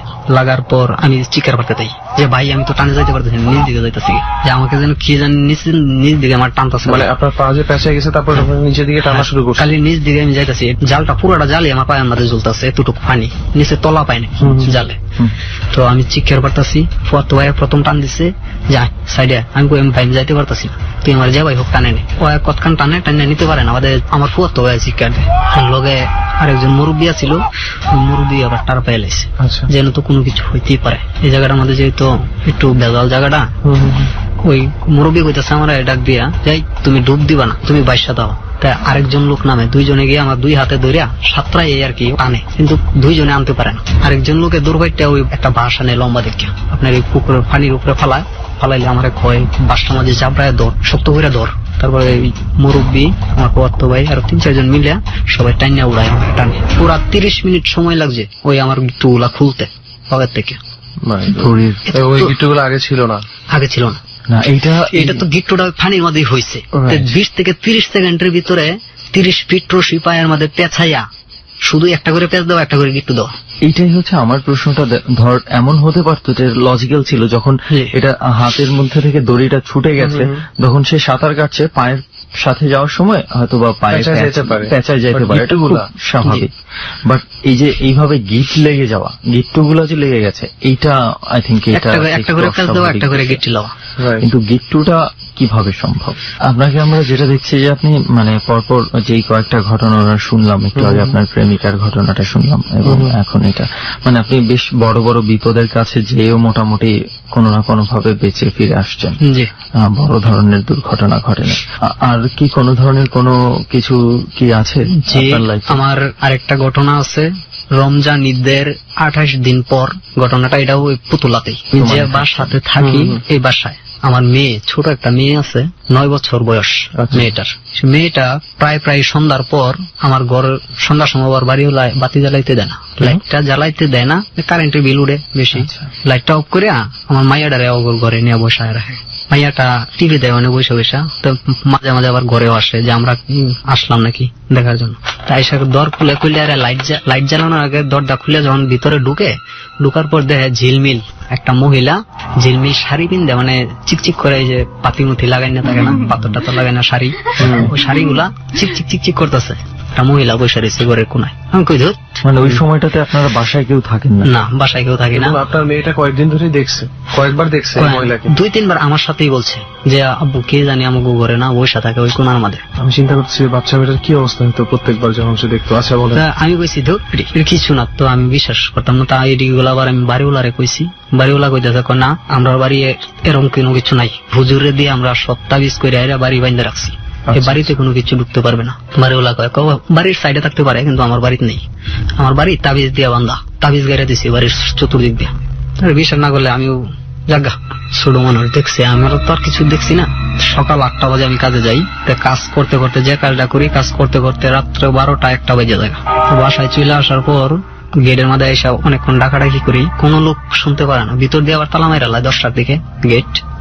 তা আমি আবার কি বেশি লেট করলে যদি কেউ না উঠে, তাহলে আমি বাউন্ডারির ওয়াল আছে, ওয়াল টপকাইয়া ভিতরে যাইতাম। তো অনেকক্ষণ ডাকলে কেউ শুনে না, তারপরে বাউন্ডারির ওয়ালে যাই। ওয়ালটা আমার আমার যতটুকু হাইট তার থেকে আরো 2 ফিট উঁচা ওয়ালটা। ওই ওয়ালটার মধ্যে আমি ফাল দিয়া ধরিয়া উপরে উঠি। ওয়ালের উপরে যখন উঠি, উঠার পরে দেখি একটা মহিলা এত সুন্দর ভাবে সাজিয়া, শুধু মুখটা দেখা যাইতেছে না আর পুরা শরীরটাই দেখা যাইতেছে, মানে কাপড় পিন্দা যে একটা মানুষ যে বসে রয়েছে, একটা মহিলা, হ্যাঁ স্পষ্ট দেখা যাইতেছে। উনি আমার ঘরের দুয়ারের মধ্যে বসে রয়েছে, চিরাটার মধ্যে বসে রয়েছে। আমি ওয়ালের উপরে উঠতে 3-4টা ডাক দিই, এই কেডা আপনি এনেকে কেলাকে বলেছেন আমার ঘরের দুয়ারে? কোনো সারা শব্দ দেয় না, জোরে চিৎকার দিই। কিন্তু ঘরের থেকে লোকজনরে ডাকি, বাড়িওয়ালারে শুদ্ধা ডাকি, কেউই আমার কথা শুনতে পারে না। আমি অনেক চিৎকার পাই ডাক দিছি, জিদ দেও ডাকছি। ডাকার পর ওই মহিলা থেকে চুলও লড়ে নেই, ওইখানেই বসে রয়েছে। মহিলার মানে অবস্থাটা এরকম যে আপনাকে দেখতেই পাচ্ছে না। আমি তো স্পষ্ট দেখতে পারতেছি, ওই ভাব ধরতেছে যে আমার দেখতেছে না, ওই নিজ দিকে চাই রয়েছে, কোন উত্তর দিতেছে না, কোন লড়তেও আছে না, চুপ করে বই রয়েছে, কোন কথা বলতেছে না। যখন কয়েকটা ডাক দিই, ডাক দেওয়ার পরে আমি একটু ভয় পেয়ে যাই যে আমার মাইয়ার কথাটা মনে হয়ে যায় যে আমার মেয়েটা তো এটা খুঁজছিল এরকম ধরনের, তো এটাই তো হইতে পারে। আমি আবার ওন থেকে ওয়ালের থেকে ফাল দিয়ে নামিয়ে পড়ি, নামিয়ে আর রাস্তায় যাই, দোকানে যাই। আমি দোকানে গিয়ে কাঁপতাছি, কইতেছে কিরে তুই কি কোনো চুরি টুরি করবার গেছিলি নি? এবার বলছি ভাই এই ঘটনা, আমাকে একটু ঘরে দিয়ে আনো। দোকানে বই রয়েছে 2-3 কাস্টমার, আমার এক পরিচিত বাসায় আসে দিয়া জানে লেখে। তো আর আমি কইছি যে আমি তো অল্প পেয়ে যেতে ঘরে ডাকলে উঠে না। পরে আবার গেটের মধ্যে এসে টুকা দিছি, টুকা দেওয়ার পরে আমার ঘর থেকে আমার ওয়াইফ বাইরেছে, আবার উপর থেকে লুকাইছে, গেট খুলে দিছে। তখন আর কোনো কিছু না, পরে গিয়ে একটা ডাক দিতে গেট একটা টুকা দিছি, খালি সিটকারিটা একটা বাড়ি দিছি, বাড়ি দেওয়ার পরে দেই ওরা আবার খুলে দিছে। তারপরে একটা জায়গা দেখতেছি কালো একটা বিড়াল, যে আমার রুমটা যে এই বাম সাইডে ঢুকতে সোজা সামনে পড়ে, গেটটা দিয়ে ঢুকতে সোজা সামনে, আর হাতের বাম পাশে একটা বাথরুম আছে, ওই বাথরুমটার উপরে কালো একটা বিড়াল 2টা ছোট ছোট বাচ্চা লিয়া বসে দিচ্ছে। তো এইটুকু আমি দেখি, কিন্তু ওই মহিলা যে দেখলাম, পরে চিন্তা করলাম রাত্রে 1টা বাজে 1:30 বাজে গেছে এটা আমি। তো 1:30টার সময় এখন গিয়া সবাই যদি এগুলা কই, হয়তো আমার ঘরেও ভয় পাইতে পারে, আমার ঘরে যদি ভয় পাই, আমি আর কেউ কিছু কই নাই। তো বাড়িওয়ালারে পরবর্তীতে আবার জানাই এই ঘটনাটা এখানে ঘটছে। তো বাড়িওয়ালারে জানাই, বাড়িওয়ালা বিশ্বাস করে না। তো এখনো কি আপনি সেই বাড়িতেই আছেন? এখনো আমি সেই বাড়িতেই আছি। কোন ধরনের আর কিছু কি দেখছেন? না, মহিলাকে আর দেখেননি? না, ওই মহিলাটাকে আমি আর এখন দেখতে পারি। আমার মেয়েটাও এখন কিছুদিন ধরে দেখতেছে না, তো আমি মেয়েটাকে একটা তাবিজ এনে দেওয়া হয়েছে। যাই হোক, আমার লাস্টে যেটা মনে হলো যে এখনো পর্যন্ত আপনি আর ওখানে কোন ধরনের কোন প্রবলেম ফেস করেন নাই বা কোন ধরনের কিছু দেখছেন না? না, জি না। তবে এইখানেই পাশের বাড়িতে আবার আর একটা ঘটনা ঘটে, ওইটা আমি শুনছি এবং কি এখনো প্রমাণ আছে। একটা মহিলা পাগল হয়ে গেছে, এখন পর্যন্ত পাগল। কেন, কি হয়েছে? আর একটা পুরুষ আছে পাগলা করতে। কি হয়েছিল তাদের? ওই জায়গার মধ্যে ওদের পশ্চিম পাশে ওরা বাথরুম করে করতো, ছোট একটা জঙ্গল ছিল, গ্রামের মতোই। যে ওই জায়গার মধ্যে গিয়া ওই মহিলাটা রাত্রে 12টা 12:30টার দিকে বলে ঘুমের থেকে উঠে আইরা ওই জায়গাটা আমাদের রাস্তার আমাদের বাথরুম করে যখন ঘরে আসে, আসলে ওই বাথরুম করবার যাওয়ানোর সময় যে জায়গাটা বাথরুম করে ওই জায়গাটা আমাদের ওই একটা বদ জিন, সেই জিনটা এই জায়গাটা দিয়া যাওয়া আসা করে। পড়ার পরেই আর উপরে ওই জিনটা আছর করে। আছর করলে ওই মনে করেন পরের দিন থেকে মুখের দাঁত গুলো হাতে টান দিয়া খুলে ফেলায়, এমনি করে টান দিয়ে খুলে আবার হি হি করে আসে, আর এমনি করে আবার জাতা দিয়ে লাগায়। তো দাঁত হাতে নিয়ে আয়, রক্ত, মুখ পুরা লাল, 2-3 জনে দূরে রাখতে পারে না এই অবস্থা। মুখের দাঁত গুলা টাইনে খুলে লায়, তারপরে আবার কি জাতা দিয়ে থুয়ে দেয়, এমনি উল্টায় লায়, দাঁত গুলা ধরে এমনি করে উল্টায় লায়, উল্টায় হি হি হি করে আসে, আর মুখ রক্ত। তারপরে বড় দেবর থাকে যে একটা বড় দেবর আর কি, সেই বড় দেবরে আবার ওরে অনেক মারধর করে, জিদ দেয়, অনেক বকাবাদ্য করে, মারধর করে। কবিরাজ আনে, কিন্তু কখন পর্যন্ত কোন কবিরাজ ওর রোগটা ভালো করতে পারে নাই। এখন মনে করেন ওর সাথে নিয়মিত ঘটতেছে, হয় যদি সবসময় একজনের সাথে কথা বলতে আছে, সারাক্ষণ নিজে নিজেই সারাক্ষণ কেউ সাথে কথা বলতেছে, আর ওই স্বাভাবিক পাক করতেও পারে। আবার আপনি যে ছেলে মেয়ে এবং স্বামী তাদেরকে খাওয়াইতেছে, রানতেছে, পাক করতেছে, খাওয়াইতেছে, এরকম স্বাভাবিক, কিন্তু কথাও হইতেছে। কিন্তু এর ফাঁকে আবার সেই অস্বাভাবিক দাঁত খুলে ফেলা, এগুলো কি সবসময় করে না, মাঝে মাঝে? এগুলা যখন অবস্থাটা বেশি খারাপ হয়ে যায় তখন করে। তো অনেক লোকজন, অনেক দূর থেকে লোকজন আসতে পারে দেখবা লাগিয়া যে কি অবস্থা। অনেক কবিরাজ দিয়ে চিকিৎসা করেছে, হয়ে গেছে, হঠাৎ করে হয়ে গেছে। তো এখন পর্যন্ত এভাবে হইতেছে। কিন্তু একটা দোকান থেকে যদি একটা চকলেটও কিনে, অর্ধেকটা চকলেট বাহিরে এখানে ঘরের তীরার কাছেই রাখিয়া আর অর্ধেকটা নিয়ে ঘরে যায়। যদি বাজার সদাই করে আনে, অর্ধেক বাইরে রাখে আর অর্ধেক ভিতরে নিয়ে যায়। অলৌকিক জিনিস এটা এখন পর্যন্ত চলতেছে। একটা পান কিনে আনে দোকান থেকে, পান কিনে আনে অর্ধেকটা বাইরে থুয়ে যায় আর অর্ধেকটা ভিতরে নিয়ে যায়। আসলে অদ্ভুত লজিক, কি লজিক দেওয়া যাবে? লজিক দেওয়ার মতো কিছুই নাই। সব সায়েন্স, সব লজিক শেষ হওয়ার পরে সব ঘটনা শুরু হয়। মানে একটা মানুষ নিজের দাঁত নিজে উপড়ে ফেলে তারপরে হাসে কিভাবে? তো সাইদ ভাই, আপনার মোটামুটি এই ছিল আপনার? আমার আরেকটা ঘটনা, এই বাড়িতেই যে বাড়িতে যে পাগলটা হয়, এই বাড়িতে আমার সাথে যে ঘটনাটা ঘটে, আমি ওর বাড়িতেই আবার মিস্ত্রি কাজে যাই। সেটাতেও আমি চিন্তা করছিলাম যে রাত্রে দিনে কাজটা চালু করে শেষ করে দেবো, কিছু টাকা আমার ইনকাম হবে। তো ওই কাজটা রাত্রে করি, বিল্ডিং এর ফ্লোর করতেছি। এই বিল্ডিংটার পাশে একটা করই গাছ আছে, একবারে ঘেঁষে আই করই গাছটা এক জানালার সাইডে বসছে আর কি, পশ্চিম সাইডে দেয়া, রুমের পশ্চিম সাইডে জানালা আছে, ওই জানালার কাছেই একটা করই গাছ আছে কোনার মাঝে বিল্ডিং এর। ওই কোনাটার মধ্যে হঠাৎ করে এই জানালা দিয়ে করই গাছের পাতা, ছোট ছোট পাতা, তো ফ্লোর করতে গেলে ঘেরাটিন বলি যে সিমেন্ট গুলাইয়া ফ্লোরে ডালি, ওই ভিজার মধ্যে অনেকগুলা পাতা ফ্লোরের মাঝে আমার ফেঁকা মিলা দেয় বাইরে থেকে। কি সর্বনাশটা করছে, আমি সন্ধ্যা থেকে 12টা-1টা বাজে এই পর্যন্ত এমন হতে পারে বাতাসে এসে করতে পারে, বাতাসে অনেকগুলো একখানে জ্বলা হয়ে পড়বো না, আর কোনো বাতাস এই মুহূর্তে নাইও। বাতাস থাকলে বাহিরে বাতাস থাকতো, আমার ফ্লোর চালু করে টাইনা যেত। বাতাস নাই, আমি যদি কারেন্ট থাকতো তো আমি ফ্যান চালাই ফ্লোর আরো বাতাস দিতাম ফ্লোরে। এরকম হইতেছে। এটি আবার আস্তে আস্তে করে ব্যাগটি আমি উড়াই অনেক চিল্লাচিল্লি করি, রাগারাগি করি, পাতাগুলা সবগুলা দলা করে এখানে বাইরে নেওয়া ফালাই হারিয়া বাড়িওয়ালার এটা কেউ উড়াই যে এই ঘটনা করতেছে। বাসাত কেউই নেই, সব ঘুমাইয়া পড়ছে। জানালার সাথে ওই বাড়িওয়ালাও যায়, গায়ে দেয় জানালা আমাদের একটা বিড়াল বয়ে রয়েছে। বাড়িওয়ালা দেখে বিড়ালটা, বাড়িওয়ালাও দেখছি আমিও দেখছি, দেখো কোনো মানুষ পাই না, যা আরেকবার কাজ করতে তাই। যখন কাজ করতেছি হঠাৎ করে এই জানালা দিয়ে এমন এক বাতাস আসে যেমন আমার কাপড় চোপড় খুলে যাইতেছে, এরকম অবস্থা। জামার শার্টের বুতাম টুতাম যেমন ছিঁড়ে যাইতেছে এরকম বাতাস, মানে ফ্যান ছাইরে ফ্যানের সামনে গিয়া দাঁড়াইলে যে অবস্থা হয় ওই ঠিক একই অবস্থা এরকম হইতেছে। এই মুহূর্তেই ওই গাছটার মাঝে দেখি চিকন একটা মহিলা, মনে করেন একবারে চিকন মানুষের মতো দেখা যাইতেছে, মায়া লোকে কাপড় পিন্দানো, সাদা কাপড় পিন্দানো ছিল। মাথার মধ্যে অন্যরকম একটা কাপড় ছিল, দুই রকম ছিল, শরীরের কাপড়টাই ছিল একরকম, মাথার কাপড়টাই ছিল আরেক রকম। তো ওই কুড়ুই গাছটার মধ্যে ডেলান দিয়ে এনে খাড়াই রয়েছে।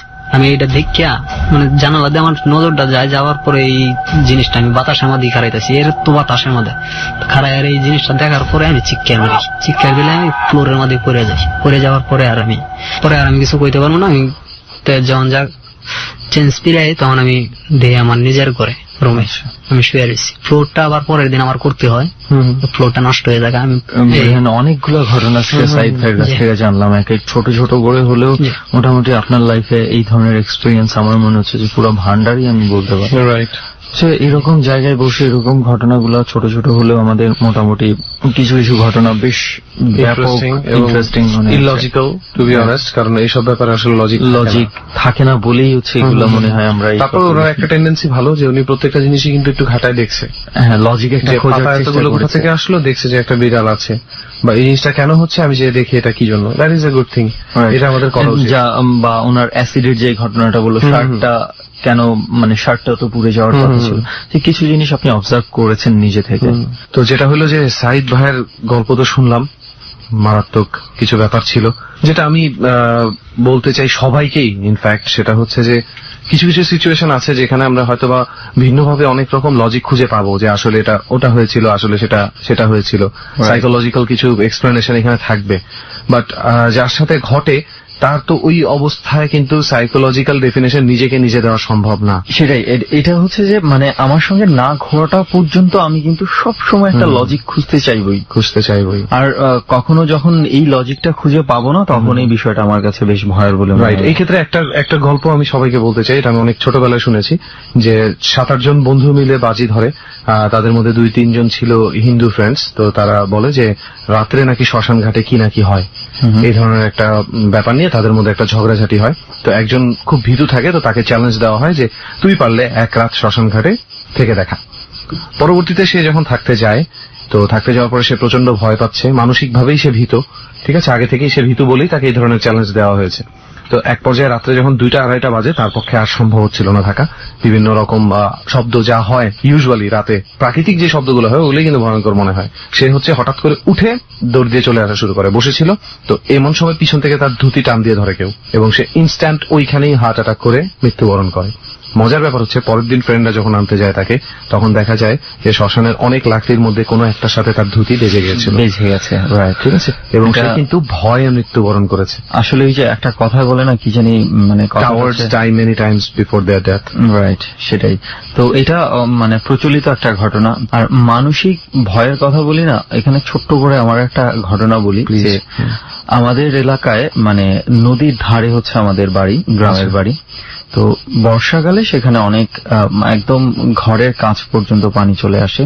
তো সেখানে জেলেরা আছে, জেলেরা বড় বড় কচুরি পানার মানে ঝাঁক তৈরি করে রাখে প্রাকৃতিক ভাবে, যেন মাছগুলো এখানেই থাকে, ছায়া পায়, খাবার দেয়। তো সেখানে হতো কি, এত জঙ্গলের ভেতরে আমাদের এখানে একজন জেলে ছিল, সে চিংড়ি মাছ ধরতো। কিভাবে ধরতো, এই চিংড়ি মাছের বিভিন্ন চাই আছে, আচ্ছা, বিভিন্ন আকারের চাই আছে, বিভিন্ন ডিজাইনের চাই আছে। তো এগুলো সে ওই জঙ্গলের ভেতরে পানির নিচে রেখে আসতো। দিনের বেলা নৌকা নিয়ে গেল, তো সেই পানির মধ্যে নামতো, যেই পানিতে আমরা পাড় থেকে দেখতাম, মানে ওখানে মানে প্রশ্নই ওঠে না, মানে পুরাটা জঙ্গল, এখানে মাঝে মাঝে সাপ টাপ দেখা যায়। তো সেখানে সে যাইতো এবং সেখানে নেমে ওই পানির নিচে একটা নির্দিষ্ট জায়গায়, তার যে জায়গাটাতে মনে হয় মাছ থাকতে পারে, ওই জায়গায় চাইগুলোর ভেতরে বিভিন্ন খাবার দিয়ে এগুলো রেখে আসতো। আচ্ছা আচ্ছা।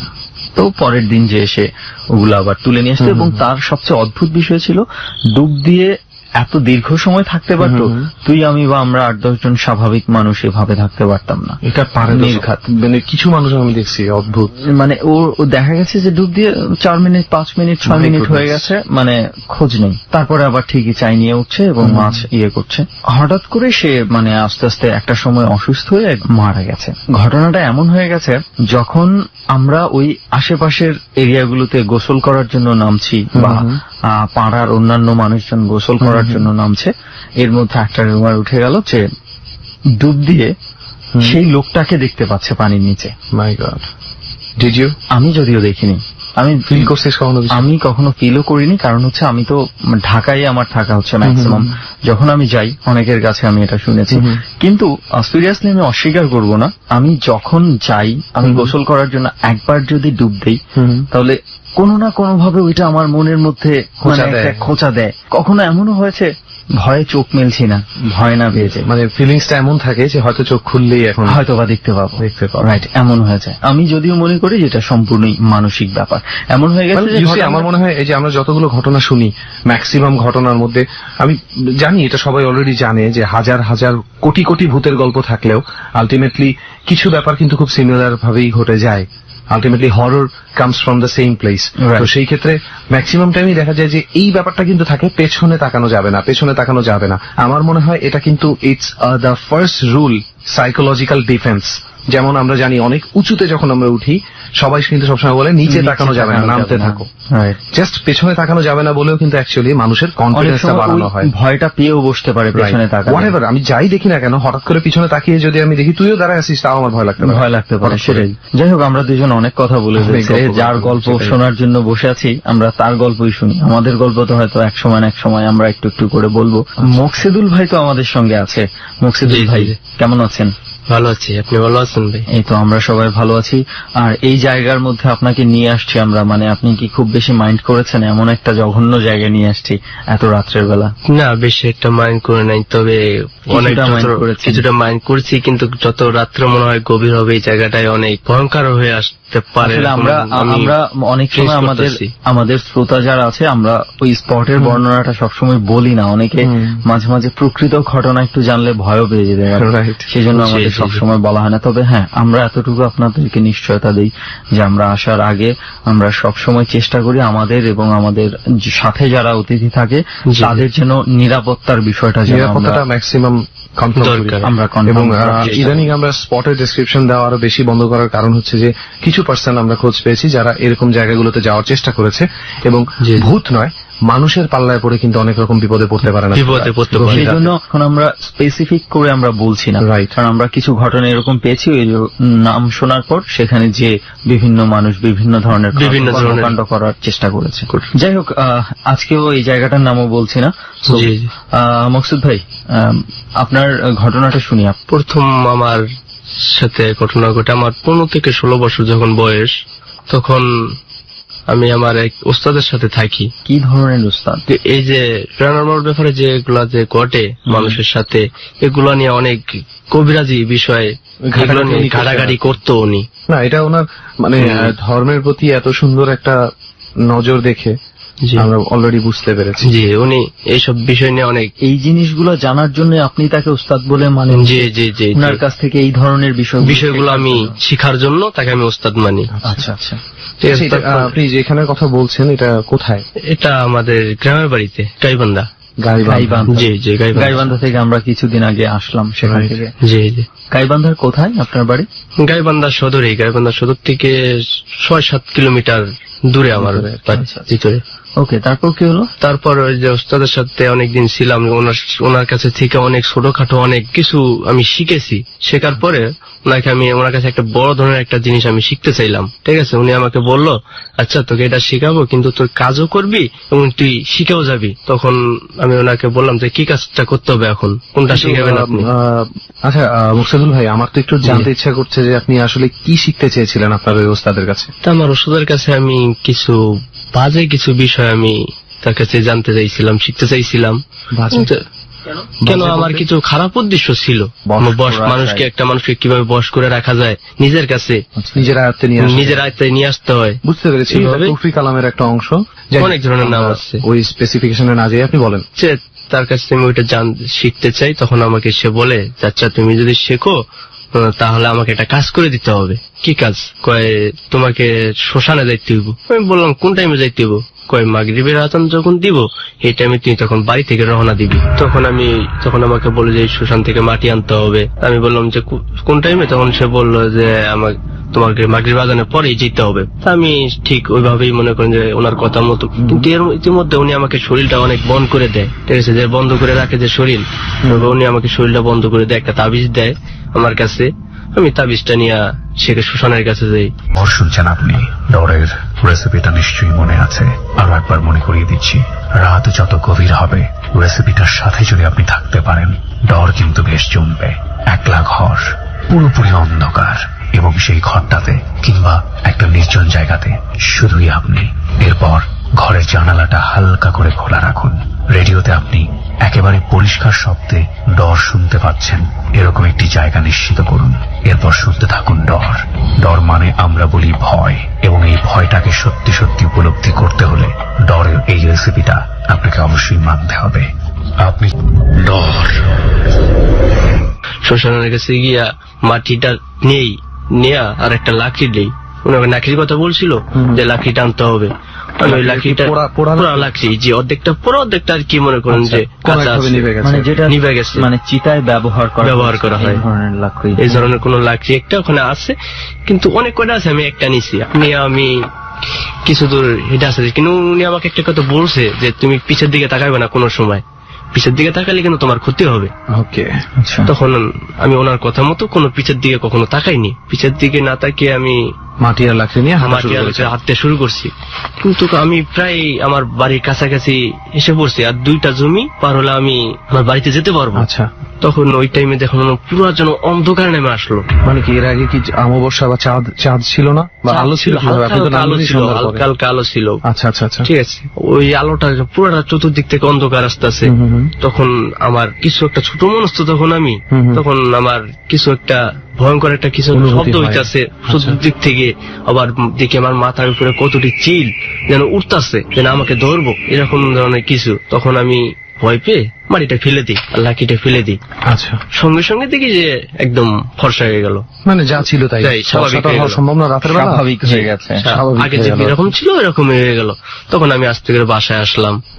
পরের দিন আবার ওস্তাদের কাছে গেলাম, যে মাটি আনতে পারি নাই। উনি আমাকে বললো যে তুমি মাটি আনতে পারছ না, তাহলে কাজ শিখবি কিভাবে? তারপর আমি ওস্তাদকে বললাম যে আমাকে পারতেই হবে, তাহলে তুই যে মঙ্গলবারে তোকে আবার যেতে হবে ওই মাটি আনতে। তখন আমি ওইভাবে মঙ্গলবারে আবার চলে গেলাম মাটি আর ওই লাকড়ি আনতে। মাটিটা নিছি, নিয়ে ওই লাকড়িটা নিছি, শ্মশান থেকে মাটিটা লইয়া আসতেছি। ফিরে এই সেম জায়গায় এসে যেন অন্ধকার পুরো নেমে আসলো, আর ভয়ঙ্কর কিছু শব্দ আসতেছে।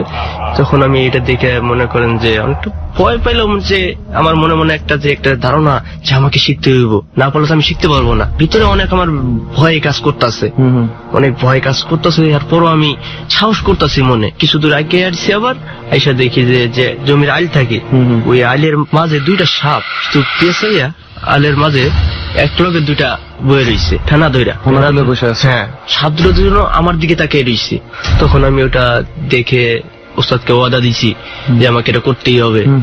তখন আমি জমির মাছ দিয়া পিছে না তাকাইয়া জমির মাঝে দিয়ে আবার হাঁটা ধরছি। আচ্ছা, আইল থেকে নেমে জমি দিয়ে হাঁটা শুরু করছি। আবার যখন সামনে গেছি, সামনে যা দেখি যে কতটি ছোট ছোট লোক, ছোট যে 3-4 হাত লম্বা হবে, এরকম ছোট ছোট কতটি লোক চতুর্দিক থেকে যেন আমার ঘিরে ধরতেছে, আমি বলে বোঝাইতে পারতাছি না যে এত বড় বড় চোখ, মানুষের এত বড় বড় চোখ হতে পারে না। ভয় পাইলো আমার, কিন্তু আমার ওয়াদার দিকে আমি তখন ওই যে চতুর্দিক থেকে এরা আসতেছে, আর মাথায় তো ওই যে চিল আর হচ্ছে যে শগুন যে আছে, এরা তো মনে করেন যে আমার মাথার উপর দিয়ে শুধু উঠতেছে, মাথার উপর দিয়ে উঠতেছে যেন আমাকে খেয়ে ফেলবো। তারপরও আমি তো সূরা কালাম পড়তে আসি, আর আমি সামনের দিকে গিয়েছি, বাড়ি পর্যন্ত গেছি, যে বাড়িতে যে মাটিটা রাখছি, রেখা গোসল করছি, গোসল করে খাওয়া দাওয়া করে আমার রুমে আমি ঘুমাইছি।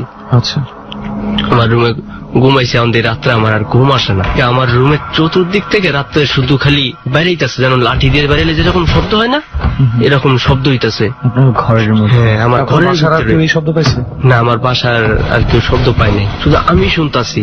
আর আমার দরজার সামনে আইসা লক করতেছে যে তুই বের হয়ে আয়, তুই বের হয়ে আয়। তখন আমি ওদের সাথে কথা বলি, এই আমি তো এখন বাইরে হবো না। ওরা কয় না, তুই বাইরে আয়। আর যেন চতুর্দিক থেকে খালি শুধু কান্নার আওয়াজ আসতেছে যে তুই আমাকে ছেড়ে দে এবং তুই আমার মাটিতে আর লাকড়িতে। এরকম 3-4 দিন হয়, তখন যে আমি আর সহ্য করতে পারতাছি না, ওদের জ্বালা আমি আর ঘুমাইতে পারতাছি না। সহ্য না করতে পেরে আমি মাটিটা যে লাকড়িটা লয়ে আমার ওস্তাদের কাছে চলে যাই, ওস্তাদের কাছে দিয়ে আসি। সেই রাত্রেও দেখি যে না, আবার আসছে ওই চিৎকার চেঁচামেচি বন্ধ হয়, ওই চিৎকার চেঁচামেচি আর বন্ধ হচ্ছে না। কারণ চতুর্দিক থেকে গেলে যে লাঠি দরজা লক করে যে তুই বের হয়ে আয়। ওস্তাদের কাছে আমি এই জিনিসগুলো আবার শেয়ার করছি যে এরকম কিন্তু আমার সাথে হয়েছে, কইছে যে তুই রুমের থেকে বের হবি না। আচ্ছা, তখন আমি তার কথা মতো রুম থেকে আর বেরোতাম না। তুই রুমের থেকে ওর সাথে কথা বলবি, ওরা তো রুমে ঢুকতে পারবো না। তখন আমি ওদের সাথে ওখান থেকে কথা বলতাম যে আমার কাছে আর নাই তো, আমি তো সব দিয়ে আইছি। কোথায় দিয়ে আইছো? যে আমার ওস্তাদের কাছে দিয়ে আইছি, তুমি আমার ওস্তাদের কাছে যাও। তখন ওরা চিৎকার চেঁচামেচি বন্ধ করে একটা আওয়াজ আসলো, তোর ওস্তাদকে আমি ছাড়বো না, যা কিছু করেছে তোর ওস্তাদে এটা করাইছে। তার নামটা ধরে বলছে, কিন্তু আমি তার নামটা বলবো না। তার নামটা ধরে একটা আওয়াজটা আসছে যে অমুককে আমি ছাড়বো না। কিছুদিন এভাবেই ছিল, 2-1 দিন আর মাঝে মাঝে টুকিটাকি ওইরকম হইতো মাঝে মাঝে। তারপর থেকে কিছুদিন যাওয়ার পর আমার থেকে আর এরকম ঘটনা ঘটতো না, কিন্তু আমার ওস্তাদের ক্ষতি হয়েছিল। কিরকম? আমার ওস্তাদ তার মেয়ের বাড়িতে গেছিল, তার মেয়ের বাড়ি থেকে আসার সময় এক শ্মশানের পাশ দিয়া আসতেছিল সে রাত্রে, তখন 1-2টা বাজে। তখন সেই ওই শ্মশানে তাকে ধরে একটা আছাড় মারা হয়েছিল। সে আছাড়ে তার মাজার হাতটা ভেঙে গেছিল। কিছুদিন অসুস্থ থাকার পর অনেক চেষ্টা করছে, অনেক কিছু করছে, সে নিজে অনেক চেষ্টা করছে, আরো অনেকজন দিয়ে চেষ্টা করাইছে, কিন্তু সবাই বলছে যে না, এটা সে আর বাঁচবে না। তাকে যে জিনিসটা আসর করছে সে বাঁচবে না। সে এরকম 2-3 মাস ছিল, 2-3 মাস থাকার পর সে মারা গেছে। এই ঘটনার 2-3 মাস পরে সে মারা যায়? হ্যাঁ, ঘটনার 2-3 মাস পর। যেটা শেখানোর কথা ছিল এটা আমি আর শিখতে পারিনি, মানে অনেক বড় ইয়েটা মানে ওই কবিরাজির সঙ্গেই হয়েছে, মানে আলটিমেট যেই ঘটনাটা। কিন্তু আমার মনে হয় মানে আপনি সেক্ষেত্রে সৌভাগ্যবান, আপনার সঙ্গেও কিছু একটা খুবই ভয়ানক কিছু ঘটতে পারত, কারণ জিনিসটা আনার দায়িত্ব ছিল আপনার। কিন্তু আমি যে মারি টানছি এই জিনিসটা শিখেছি, কিন্তু আমার যে একটা খারাপ যে একটা উদ্দেশ্য ছিল, ওই উদ্দেশ্যের বিষয়ে যে কাজগুলো ছিল ওইগুলো আমি শিখতে পারিনি। আই থিঙ্ক এটা আপনার জন্য ভালোই হয়েছে। তারপরে কি আর কোন ধরনের অভিজ্ঞতা হয়েছে? হ্যাঁ, এই ধরনের আরো অনেক একটা ঘটনা আছে। যে আমি ওই টাইমে যে ঘটনার কিছুদিন পরে আমার আঙ্কেল সে করতো, এই যে নাটক করতো বাজারে বিভিন্ন ওই যে গ্রামে পাড়ার মধ্যে যে হয়ে থাকে। জি, আমি ওনার সাথে সাথে থাকতাম, কিন্তু আমার আপন আঙ্কেল না, আমার এই গ্রামের। বুঝতে পারছি। তখন ওনাকে বলতাম যে না, আমি এটি শিখবো। সে অভিনয় করে অভিনয় করতেছে, তখন বলছে আচ্ছা তুমি আমার সাথে থাকো, সাথে থাকলে আস্তে আস্তে শিখবা। তখন আমি ওনার সাথে সাথে থাকি।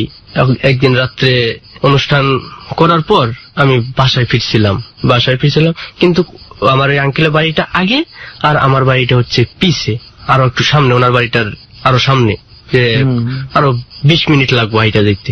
ওনার বাসা থেকে আপনার বাসায়? জি, আপনার বাসা আরো বেশি দূরে। আচ্ছা, তারপরে ওই যে উনি বাসায় গেছে, উনি আমাকে বললো যে তুমি যেতে পারবা? আমি বললাম হ্যাঁ, আমি যেতে পারবো। তখন আমি ওই পথ দিয়ে যাচ্ছি, কিন্তু ওই পথ দিয়ে একটা বট গাছ আছে, ওখান দিয়ে মনে করেন যে মানুষ সবসময় যাতায়াত করে না। তখন একটা লোক দেখতে পারলাম আমি, একটা লোক বলতেছে। তখন কয়টা বাজে? এখন রাত্রে 1টা অথবা 2টা বাজে।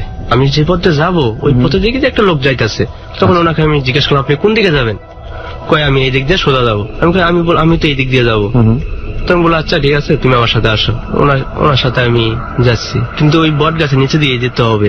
কিন্তু হঠাৎ করে আমি একটু যখন সামনে গেছি, উনি হাঁটতেছে আমার সামনে, কিন্তু আমি কোনো কিছু খেয়াল করি না। আমি যখন একটু সামনে গেছি, আমি সামনে গিয়ে পিছে তাকাই দেখুন আর পিছনে। আচ্ছা, আপনি হাঁটাহাঁটি করতে করতে একসময় তার পিছনে ছিলেন।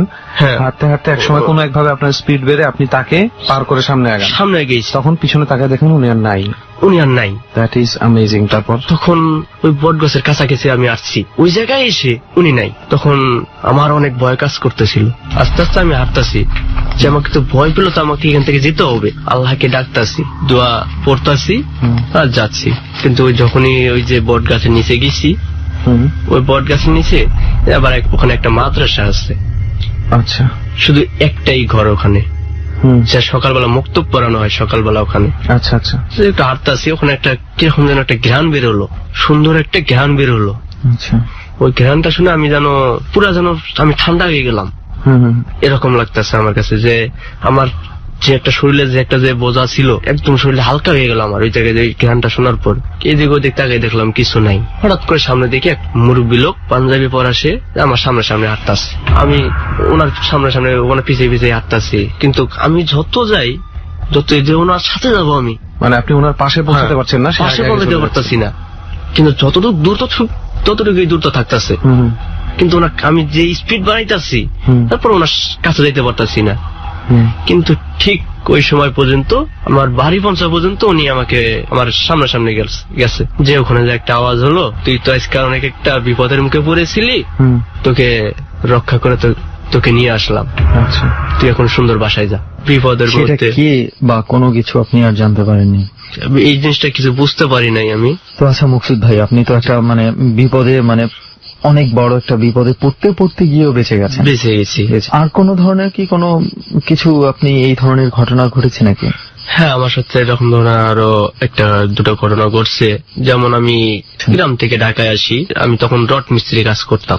রড মিস্ত্রি? হ্যাঁ, বিল্ডিং কনস্ট্রাকশনের কাজ। আমার নাইট পড়ে গেছে। যে আমাকে কোথায়, এটা কোন জায়গার ঘটনা?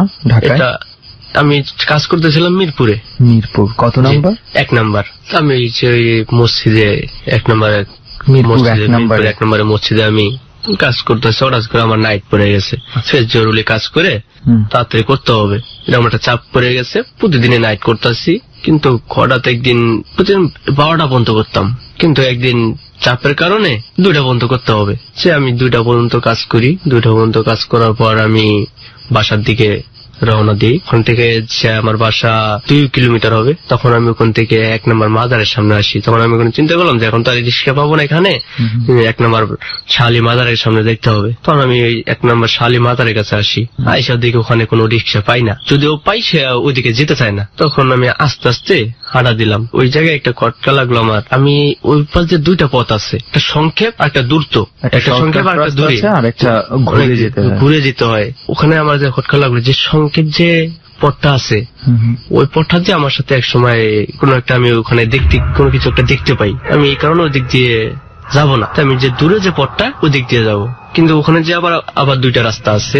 ওই 2 রাস্তার মাথায় যখন যাই, ওখানে যে আমার আবার একটা খটকা লাগে। এই রাস্তা দিয়ে ঢুকবো, এই রাস্তা দিয়ে ঢুকলে তো ওখানে কিছু কুকুর থাকে। কুকুর মনে করেন যে রাত্রেবেলা মানুষ দেখলে কেউ শুরু করে দেয়, যদি আবার পিছিয়ে দৌড়ায়। আমি এটা মনে করে ওদিক দিয়ে না যাই, যে পিছনে দিয়ে দিক যে গলিটা আছে, চিপা গলি দিয়ে যাচ্ছি। চিপা গলি দিয়ে যাইয়ে কোন এলাকার গলিটা একটু বলতে পারেন? মিরপুর 2, কিন্তু নামটা হয়তো বলবো না আমি এখন। চিপাগুলিতে কিছু দূর সামনে গেছি, কিন্তু কিছু দূর সামনে যে একটা ডাস্টবিন আছে, আমি ওই ডাস্টবিনের পাশে দিয়ে হাঁটতাছি রাত্র। তো তখন 2টার উপরে। কিছুক্ষণ পরে আমি ওখানে একটা ওই যে ডাস্টবিনের সামনে যখন গেছি, মাঝামাঝি গেছি, ডাস্টবিনের উপরে একটা বাচ্চা পুরো কাঁদতাছে। কান্নার আওয়াজটি এত সুন্দর, যে স্বাভাবিক যেমন বাচ্চাদের কান্না হয় ওরকম কান্না। কি অবস্থায় ছিল বাচ্চাটা? শুধু পরনে একটা কাপড় ছিল। বাচ্চাটার বয়স 6-7 মাস বয়স হবে, এরকম বয়সে। কিন্তু বাচ্চাটা দেখে অনেক মায়া লাগলো, যে বাচ্চাটা এত সুন্দর একটা বাচ্চা এখানে পুরো কাঁদতাছে। তখন আমি ওখানে চিন্তা করলাম, এত সুন্দর একটা বাচ্চা এখানে থাকবো কেউ এত রাত্রে এখানে কি করে? না কেউ ফালাই দিল, বাচ্চাটারে। তখন আমি চিন্তা ভাবনা করে যে কান্নার আওয়াজটা যেন আমার জন্য পাগল করে দিছে। তখন আমি অনেক চিন্তা ভাবনা করে বাচ্চাটারে আমি কোলে উঠাইলাই। কোলে নিয়ে আমি আমার মতো হাঁটতাছি, কোলে নিয়ে হাঁটতাছি। এখন কিছু দূর সামনে গেছি, আমি বাচ্চাটার দিকে তাকাইছি। আমি বাচ্চাটার মুখের দিকে যখন তাকাইছি, যেন চোখগুলো বড় বড় করে আমার দিকে তাকাই রয়েছে, আর দাড়ি আর মোজ যেন কোমরে ঝুলতাছে, মাথার চুল যেন এই যে মাজায় ঝুলতাছে। এত বড় চুল, এত বড় মোজ দেখে, দাড়ি দেখে আমি একটা চিৎকার দিই, আল্লাহ তুমি আমাকে বাঁচাও। মুখের যে দাড়ি আর মোজ আর চুল, বয়স্ক 70-80 বছর মুরব্বীদের যেরকম থাকে ওই রকমই, কিন্তু শরীর কি, শরীরটা বাচ্চাদের, মুখটা হচ্ছে শুধু খালি মুরব্বীদের। আচ্ছা, মাথায় কোনো কাজ করতেছে না যে আমি কি করবো এখানে। বাচ্চাটা আমি ফেলে দিয়ে দৌড় দিই, কিন্তু দৌড় দেওয়ার সাথে যখন আমি একটু দৌড় দিছি, কিন্তু আমার পিছিয়ে হয়েছে যে রাত্রে যে সিকিউরিটি গার্ড থাকে, পিছিয়ে পিছিয়ে দৌড় শুরু করছে। আচ্ছা, যে বলছে তুমি থামো, কি করছো তুমি থামো, সন্দেহ করছে, ডাকতেছে, কিন্তু আমি আর শুনতাছি না। যখন আপনার কোলে বাচ্চাটা ছিল তখন আশেপাশে কোনো সিকিউরিটি গার্ড বা কোনো আশেপাশে কোনো সিকিউরিটি গার্ড পাইনি, কিন্তু যখনই বাচ্চাটা ফেলে দিছি আমি, তখন একটা আওয়াজ হয়েছে, তুই বেঁচে গেলি আমার হাত থেকে। এই শব্দটাই শুনে মনে করেন যে আমি অনেক আতঙ্ক হয়ে গেছি। তারপর আমি মানে রাত্রে খালি ঘুমাইলে শুধু খালি ওই চেহারাটাই আমার সামনে ভাসতো। আমি শুইলেই যেন আমার কোলের দিকে তাকাইলে যেন শুধু বাচ্চাটার চেহারা দেখতে পাই আমি। তবে এরকম কিছুদিন চলছিল, পরবর্তী আর এই জিনিসটা দেখি নাই।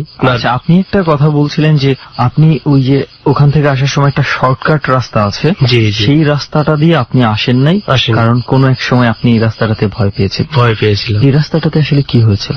এই ঘটনার অনেক আগে তো, আমি যে টাইমে মানে এই বাচ্চার ঘটনা ঘটার অনেক আগে ঘটেছে। আগে দিনে চালাইতাম না, এটা আমি রিক্সা চালাইতাম 1 নম্বর থেকে, আমি ওদিক দিয়ে আসতেছি। এখন ওই সংক্ষেপ যে রাস্তাটা, ওই রাস্তাটা দিয়ে আমি আমার বাড়ির দিকে, তখন রাত্র 2টা অথবা 2:30 বাজে, তখন আমি ওই যে সংক্ষেপ যে পথটা, ওই পথ দিয়ে আসতেছি, ওই রাস্তা দিয়ে আসতেছি। কোথায় এটা? 1 নম্বরের পরে যে কমার্স কলেজ আছে, কমার্স কলেজের সামনে যে ওই জায়গায় আসছি, যে 2টা লোক দেখতে পেলাম, যে রাস্তার মাঝে 2টা লোক, গলা কাটা 2টা লোক ওখানে শুয়ে রয়েছে, শুধু যেন আমার রিক্সার দিকে ফলো কইরা। মানে গলা কাটা মিন্স কি তাদের মাথা নেই নাকি গলা কাটা? গলাটা কাটা, একদম পুরোটা ভাগ করা। আমি দেখে তো ওইটা কিছু মনে করি না যে হয়তো কোনো অ্যাক্সিডেন্ট হতে পারে। রিক্সাটা জোরে টান দিয়ে আসি আমি, যে আমার এখানে আর দাঁড়ানো যাবে না, হয়তো কোনো অ্যাক্সিডেন্ট হতে পারে এখানে। আমি এখানে যদি খাড়াই তাহলে তো দোষারোপ করা হতে পারে। ওখানে দাঁড়াইছি না, সোজা বাসা চলে আইছি। পরের দিন আমি আবার ওটা যাচাই করার জন্য সকালবেলা ওখানে গেলাম, যে এরকম ধরনের কোনো ঘটনা ওখানে ঘটছিল, এটা কি দেখলাম আমি। এক মুরব্বীর চার দোকান ছিল ওখানে, চার দোকানে মুরব্বীকে জিজ্ঞাসা করি এখানে কালকে কি কোনো ঘটনা ঘটছিল। যে আমি যাই দেখলাম যে ওখানে কোনো কিছু, কোনো প্রমাণও নেই, কোনো চিহ্ন নাই, কোনো চিহ্ন নাই ঘটনার। তখন আমি কাকারে জিজ্ঞাসা করলাম যে কাকা, কালকে আমি এই জায়গায় এরকম কিছু দেখছি। তখন উনি আমাকে বললো তুমি কি এখানে দাঁড়াইছিলা? আমি বললাম না। উনি কয় এই দুটো অনেকদিন ধরে আছে এখানে, তুমি দাঁড়াও নাই বাবা, ভালো করছো। ও, তার মানে হচ্ছে এই ঘটনা এই রাস্তায় অনেকেই দেখতে পায়। অনেক হয়তো তুমি দেখেছো আজকা, তোমার আগে অনেকেই আরো দেখছে এরকম, তোমার আগে অনেকেই দেখছে, কিন্তু তুমি দাঁড়াও নাই, তোমার জন্য ভালো হয়েছে। তুমি যদি দাঁড়াইতা হয়তো তোমারও ওই অবস্থা করতো। তো মকসুদ ভাই, মোটামুটি এই হচ্ছে আপনার ঘটনাগুলো, আপনার লাইফে যে ধরনের অবাস্তব কিংবা অলৌকিক ইলজিক্যাল যাই বলি এগুলো যে ঘটেছে। না, উনি লাস্ট যে ঘটনা বললেন, ওই যে কাটা, গলা কাটা কেউ যদি পড়ে থাকে, সেটা ঢাকা শহর হোক আর অজয় পাড়া গ্রামের মধ্যে হলে আমার মনে হয় অন্তত 5টা নিউজ পেপারের হেডলাইন হবে। আর এটা যেহেতু কোনো সাড়াই ফেলেনি, তার মানে উনি যেটা দেখেছে ওটা সাধারণ কিছু না। যাই হোক, এরকম আরো কত ঘটনা শুনবো কতজনের কাছে। আমি আসলে মাঝে মাঝে একেবারেই মেলাতে পারি না, স্পেশালি ঢাকা শহরের ভেতরের ঘটনাগুলো যখন শুনি সুমন, তখন আমার মনে হয় কি তোর জানিস যে এই মডার্নাইজড ফেসবুক ওয়ার্ল্ডে দিস থিংস আর হ্যাপেনিং। আধুনিকতার কথা বলাতে একটা কথা একটু বলি, যে আমরা এই আধুনিক যুগে ভূতের কথা নিয়ে কিন্তু আমরা এর আগেও বেশ কিছু আলোচনা করেছিলাম। তো আজকে একটা কথা মনে পড়লো, আমার একটা মানে ফ্রেন্ড ছিল ঢাকা শহরেই তার বাড়ি। তো একবার সে আমার সঙ্গে যাচ্ছিল, আমরা দুজন যাচ্ছিলাম ইনফ্যাক্ট। তো তাকে তার বাসায় আমি একটু পৌঁছায় দিব আর কি। আচ্ছা, তাদের গেট পর্যন্ত পৌঁছে দিলাম। বাসাটা ছিল অন্ধকার, তখন ওই সিঁড়িগুলোর মধ্যে আলো ছিল না।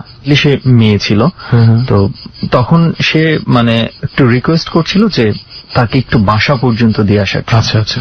তো আমি খুব অবাক হয়ে গেলাম যে এখান থেকে এখানে মাত্র 2 তলা বা 3 তলায় হয়তো কয়েকটা সিঁড়ি উঠলেই তো হয়ে যাচ্ছে, সেটাই। সে যেতে যাচ্ছে না। তো আমি বললাম আচ্ছা ঠিক আছে, এত দূর জন্য এগিয়ে দিতে পেরেছি, আর অতটুকু 2টা সিঁড়ি আর কি এমন। তো দিয়ে আসলাম। ওই দিন আর আমি কিছু বলিনি। এরপরে যখন ওর সঙ্গে আমার কথা হলো এটা নিয়ে যে ঘটনা কি, তোকে আমি এত দূর পর্যন্ত দিয়ে আসলাম, এরপরে এতটুকু রাস্তা তুই এই কয়টা সিঁড়ি নিয়ে যেতে তোর এত ভয় কিসে? সেটাই। তখন ও বিষয়টা বলল যে তাদের এই বিল্ডিংটাতে এই সিঁড়িতে বিভিন্ন সময়ে বিভিন্ন মানুষ বিভিন্ন ধরনের অবাস্তব কিছু দেখেছে। আচ্ছা। বিশেষ করে যখন এই জায়গাটা অন্ধকার থাকে তখন এই বিষয়গুলো আরো বেশি হয়তো দেখে। হয়তো অন্ধকারের মধ্যে দেখা গেছে তাদের এমন হয়েছে, কেউ সিঁড়ি দিয়ে ধর অন্ধকারের মধ্যে তো চেনা সিঁড়ি নামতেই পারে, নামছে হঠাৎ কারোর সঙ্গে হয়তো টাচ লেগে গেছে, ধাক্কা, মনে হচ্ছে যে কেউ ক্রস করেছে, but there was no one. এই ঘটনাগুলো ঘটে। এবং ইভেন তাদের বাড়ির উপরে যে ছাদ আছে, ছাদে তারা সন্ধ্যার পরে কেউ যায় না। তখন আমি এই ঘটনা শোনার পর তখন আমি জাস্ট অবাক হয়ে গেছিলাম। দূর থেকে এই বাড়িটা দেখে এই ধরনের কোনো কিছু চিন্তা করাকে অবাস্তব মনে হবে, অথচ এই ঘটনা ঘটছে। এক্স্যাক্টলি। ভয়। রাত এখন আরো গভীর। একটু পরেই ঘড়িতে ডং করে 1টা বেজে যাবে। রাত 1টা মানে ভয়াবহ রকমের নীরবতা। আরজে কিবরিয়া আছে আপনার সঙ্গে এবং আপনি শুনছেন এবিসি রেডিও FM 89.2। ডর চলছে, সঙ্গে আছে স্পট থেকে সুমন ও রেহান, এবং মিউজিকে আছে আমাদের আরো একজন টিম মেম্বার লোবান। প্রিয় শ্রোতা, ডরের যে ঘটনার মধ্য দিয়ে আমরা যাচ্ছি সেগুলোর যুক্তিসিদ্ধ ব্যাখ্যা আমাদের কাছে নেই, কিন্তু প্রতিটি ঘটনাই অতিথিদের জীবনে ভয়াবহ রকমের সত্য। তাদের মুখের এক্সপ্রেশন, বলার এক্সপ্রেশন, তাদের হার্টবিট, প্রত্যেকটা জিনিস যদি আপনি খুব পুঙ্খানুপুঙ্খভাবে লক্ষ্য করেন তাহলে দেখবেন ওরা কতটা বিশ্বাস নিয়ে এই অধিভৌতিক ঘটনাগুলো আমাদের সামনে বলছে। প্রতিটি মানুষের জীবনেই কিছু না কিছু অধিভৌতিক ঘটনা আছে যা বিজ্ঞান সিদ্ধ না, যার কোনো যৌক্তিক উত্তর নেই, যা এখনো অনাবিষ্কৃত। আমরা ফিরব ঠিক রাত 1টায় গল্পের বাকি অংশটুকুতে। এই ঘটনাগুলোই আমি খুব বেশি নাড়া দেয় আমাকে। সত্যি কথা, যেটা একটা কথা আছে না যে কিছু একটা না ঘটলে কিন্তু কোনো কিছু কখনো রটে না। মিনিমাম একটা কিছু একটা তো হয়। আর রেহান, একটু আজকে আমরা বন্ধুদেরকে একটু বলেই রাখি, একটা নিউজ দিয়ে দিই যে আমি আর রেহান কিন্তু ঢাকা শহরে এমন একটা বাড়ি খুঁজে বের করেছি যে বাড়িটাতে এই ধরনের ঘটনাগুলো খুব বেশি মাত্রায় ঘটছে এবং বাড়ির বাসিন্দারা এটার অত্যাচারে বাড়িও ছেড়ে দিতে বাধ্য হয়েছে মাঝে মাঝে। তো এই ধরনের একটা বাড়ির সন্ধান আমরা পেয়েছি, খুব অচিরেই আমাদের টিম নিয়ে সেই বাড়িতে পৌঁছে যাবে। তো মাকসুদুল ভাইয়ের গল্প শুনলাম, সাহিদ ভাইয়ের গল্প শুনলাম এবারে, এবং সবচেয়ে বড় বিষয় হচ্ছে আজকে দুইজনের ঘটনায় যেটা শুনলাম যে খুব ছোট ছোট ঘটনা, বাট এর মধ্যে কিছু কিছু বিষয় আছে যে বিষয়গুলো খুব গভীরভাবে নক করে, রাইট, এবং একটু চিন্তা করতে বাধ্য করে আর কি। সেটাই। আর মানুষের আসলে সত্যি কথা বলতে কি, horror lies in the psychology of human minds.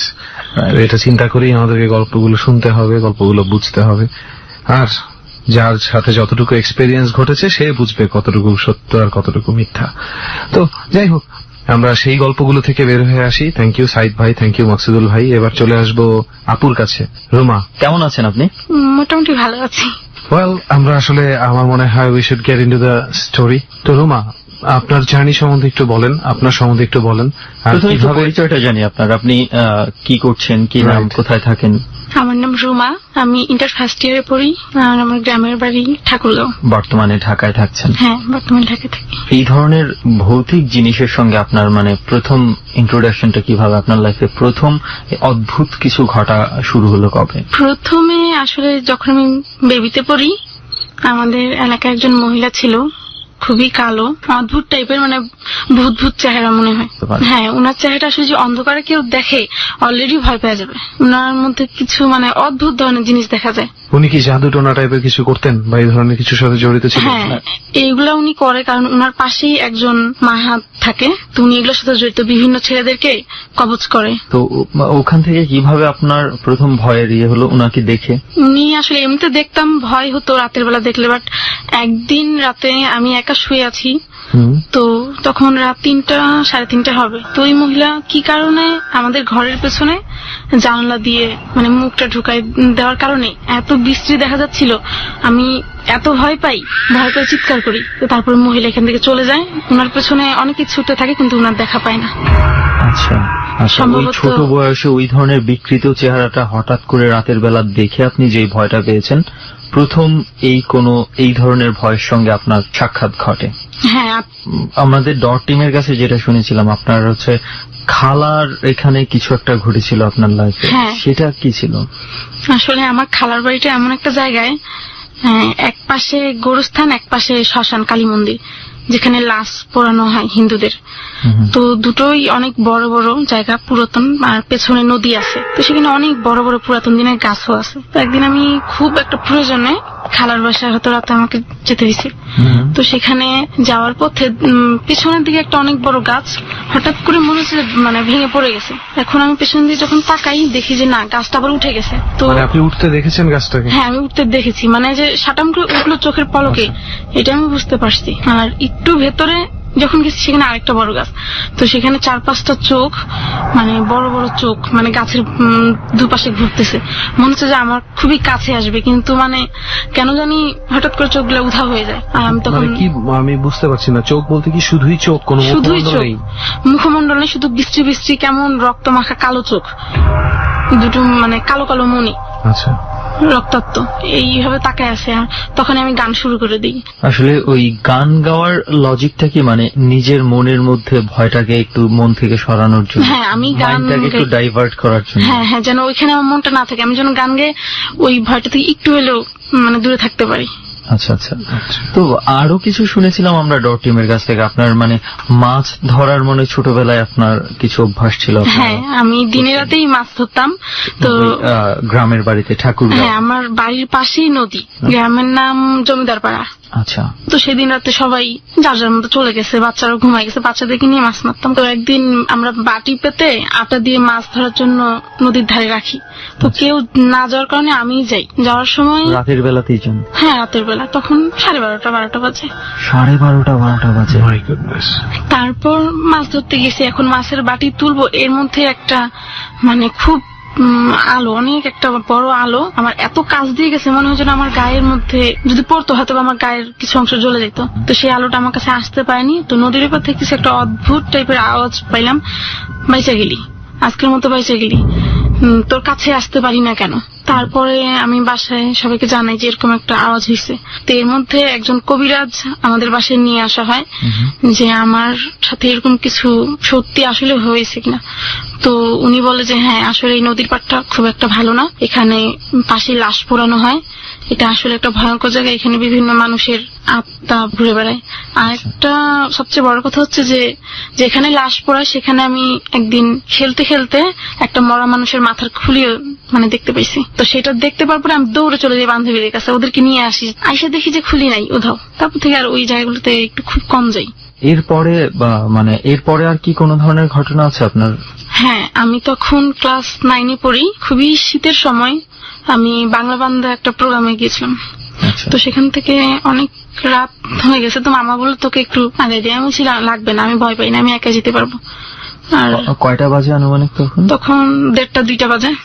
রাত 1:30-2টা বাজে? হ্যাঁ, আমি একটু খুব সাহসী টাইপের, ছেলেদেরকেও ভয় পাই না বা যে কাউকে ভয় পাই না। মানে আপনাকে আমি যতটুকু কথা শুনে মনে হচ্ছে যে মানে হ্যাঁ, আমি আসলে কি রাস্তাঘাটে যে কোনো ছেলে পেলে আমার সামনে কোনো দুষ্টামি করার সাহস পেত না, কারণ আমি যে জায়গায় থাকতাম সেই জায়গায় মানে সব মানে বড় বড় মানে বাদর ছেলে যেগুলোকে বলা হয়, একটু মানে সাহসী বা মারামারি করে বেশিরভাগ যারা। তো এমন একটা জায়গায় থাকতাম সবাই খুব সিরিয়াস মোমেন্টের ছেলে পেলে। আচ্ছা আচ্ছা। তো এখানে থাকতাম, তো সবার মধ্যে বড় হয়েছি, তো ভয় জিনিসটা মানে ছেলেদেরকে ভয় করে চলবো এই জিনিসটা আমার মধ্যে ছিল না। আচ্ছা। তো এটা একটা ব্যাপার যে রাত 2টায় একটা মেয়ে একা একা যাবে, তো এটা নিয়ে আমার কোনো তেমন মাথা ব্যথা ছিল না যে এরকম কোনো সমস্যা হবে। তো সেদিন রাতে রাস্তায় কাউকে দেখিনি, জেলখানায় একজন দারোগা দাঁড়িয়েছিল, তো উনি জিজ্ঞেস করলো এত রাতে কোথা থেকে আসছো। আমি বললাম আমি একটা প্রোগ্রামে গেছিলাম, তো সেখানে কাগজপত্র দেখালাম যে এই যে এই প্রোগ্রামে গেছিলাম। ওকে ঠিক আছে যান, আর একা একা যায় না, এই জায়গাটা ভালো না। জেলখানার আশেপাশে একটা জঙ্গল আছে, কারণ নদী, জেলখানার পাশেও নদী, টোটালি আমরা যে এলাকাটা থাকি তার চারপাশেই নদী। সেখানে যাচ্ছি তো হঠাৎ করে অনেক বড় একটা গাছের ডাল, সেখানে মনে হচ্ছে সাদা পোশাক পরা কোনো একটা লোক ফাঁসি দিয়ে দাঁড়ায় আছে, আর নিচে একটা মরা গরু সাদা শুয়ে আছে। তো মানে এটা দেখে এখন আমি দৌড় দিব না সামনে যাব না জিজ্ঞেস করবো, আমি কিছু বুঝতে পারিনি। আমি ভাবছি নিশ্চয়ই আমার সাথে কোনো ভৌতিক ঘটনা ঘটতেছে, বা হয়তো এখন আমার। আপনি কি অবস্থায় দেখলেন? কোন একটা লাশ কি ফাঁসি দেওয়া অবস্থায় ঝুলছে? হ্যাঁ, কোন একটা লাশ গাছের ডালের সঙ্গে। হ্যাঁ, তো এটা দেখে আমি এত ভয় পেয়ে যাই। দেখতে অনেক লম্বা, হাতের আঙ্গুলগুলো দেখা গেছে অনেক লম্বা লম্বা লম্বা। পুরুষ ছিল না মহিলা ছিল? সম্ভবত পুরুষ, মানে পুরুষদের সম্ভবত যেরকম আকৃতি হয়ে থাকে সেরকমই, কিন্তু আমি ক্লিয়ার ভাবে বলতে পারবো না সে পুরুষ ছিল না মহিলা ছিল। উনার চেহারাটা মানে পায়ের আঙ্গুল আর হাতের আঙ্গুল সম্পূর্ণই কালো ছিল, আর মানে চোখ দুটো দেখা যাচ্ছিল, সমস্ত কিছুই সাদা ছিল, আর নিচে একটা মরা গরু। তো আমি লাশটা, গরুটা দেখছি ঠিক আছে, ভয় পাইনি। প্রথমে গরু দেখছি নিচে, আমি ভাবি এখানে আশেপাশে গরু বেড়ায়, কিন্তু যখনই আমি লাশটা দেখি আমার খুবই মানে ভয় পাইছি। তো 2-3 মিনিট পরে আবার দেখছি কিছু নেই, তখন আমি মানে আবার একটু মানে গান গাই, নিজে গান গাইতে আবার তখন তাড়াতাড়ি করে প্রচুর তাড়াতাড়ি হাঁটে চলে যাই। তারপর বাসায় পৌঁছায়, ওদিন আমার খুবই খারাপ গেছে। বাসায় যাই, তারপরে আম্মুকে বলছি এই ঘটনা। আম্মু তখন লোহা পুড়ে পানিতে স্যাক দিয়ে খাওয়াইছে, কয়টা খেলে নাকি ভয় দূর হয়। এরপরে আপনি আর কোনো ধরনের অসুস্থ বা এই ধরনের কোনো কিছু হয়ে যাননি? কারণ আমরা যেটা নর্মালি দেখে থাকি যে এই ধরনের ঘটনাগুলো ঘটার পরে কারো ম্যাক্সিমামের কাছ থেকে শুনছি যে তারা জ্বরে পড়ে যাচ্ছে, তাদের জ্বর আসতেছে বা কিছু ধরনের শারীরিক প্রবলেম হচ্ছে। এটা হয়েছে আমার সাথে। গোরস্থানের পাশে যখন যাই দেখি। গোরস্থানে কেন গিয়েছিলেন? আসলে গোরস্থানে যাওয়াটা ভালো লাগা ছিল। গোরস্থানে হয়তোবা আমি সালাম দিতাম যাই সবসময়, এটা আমার একটা অভ্যাস ছিল। ছোটবেলা সবাই বলতো যে গোরস্থানে কবরে সালাম দিতে হয়। তো গোরস্থানের পাশে একটা উঁচু জায়গা আছে, সেখানে আমি প্রায় হাঁটতে বের হইতাম। গোরস্থানের ভিতরে ছোট ছোট রাস্তা আছে, ভেঙে পড়া অনেকগুলো কবরও আছে। গোরস্থানটা কি আপনাদের বাড়ির আশেপাশেই? হ্যাঁ, বেশি বললাম, আমাদের বাড়ির পাশে শ্মশান এবং গোরস্থান পাশাপাশি, একই প্রাচীরে শ্মশান এবং গোরস্থান। তারপরে ওই দিন কি আপনি গোরস্থানে একাই গিয়েছিলেন? আমি একাই সেদিন গোরস্থানে গেছিলাম। তো তখন দিন 12টা হবে। আচ্ছা, দুপুর বেলা।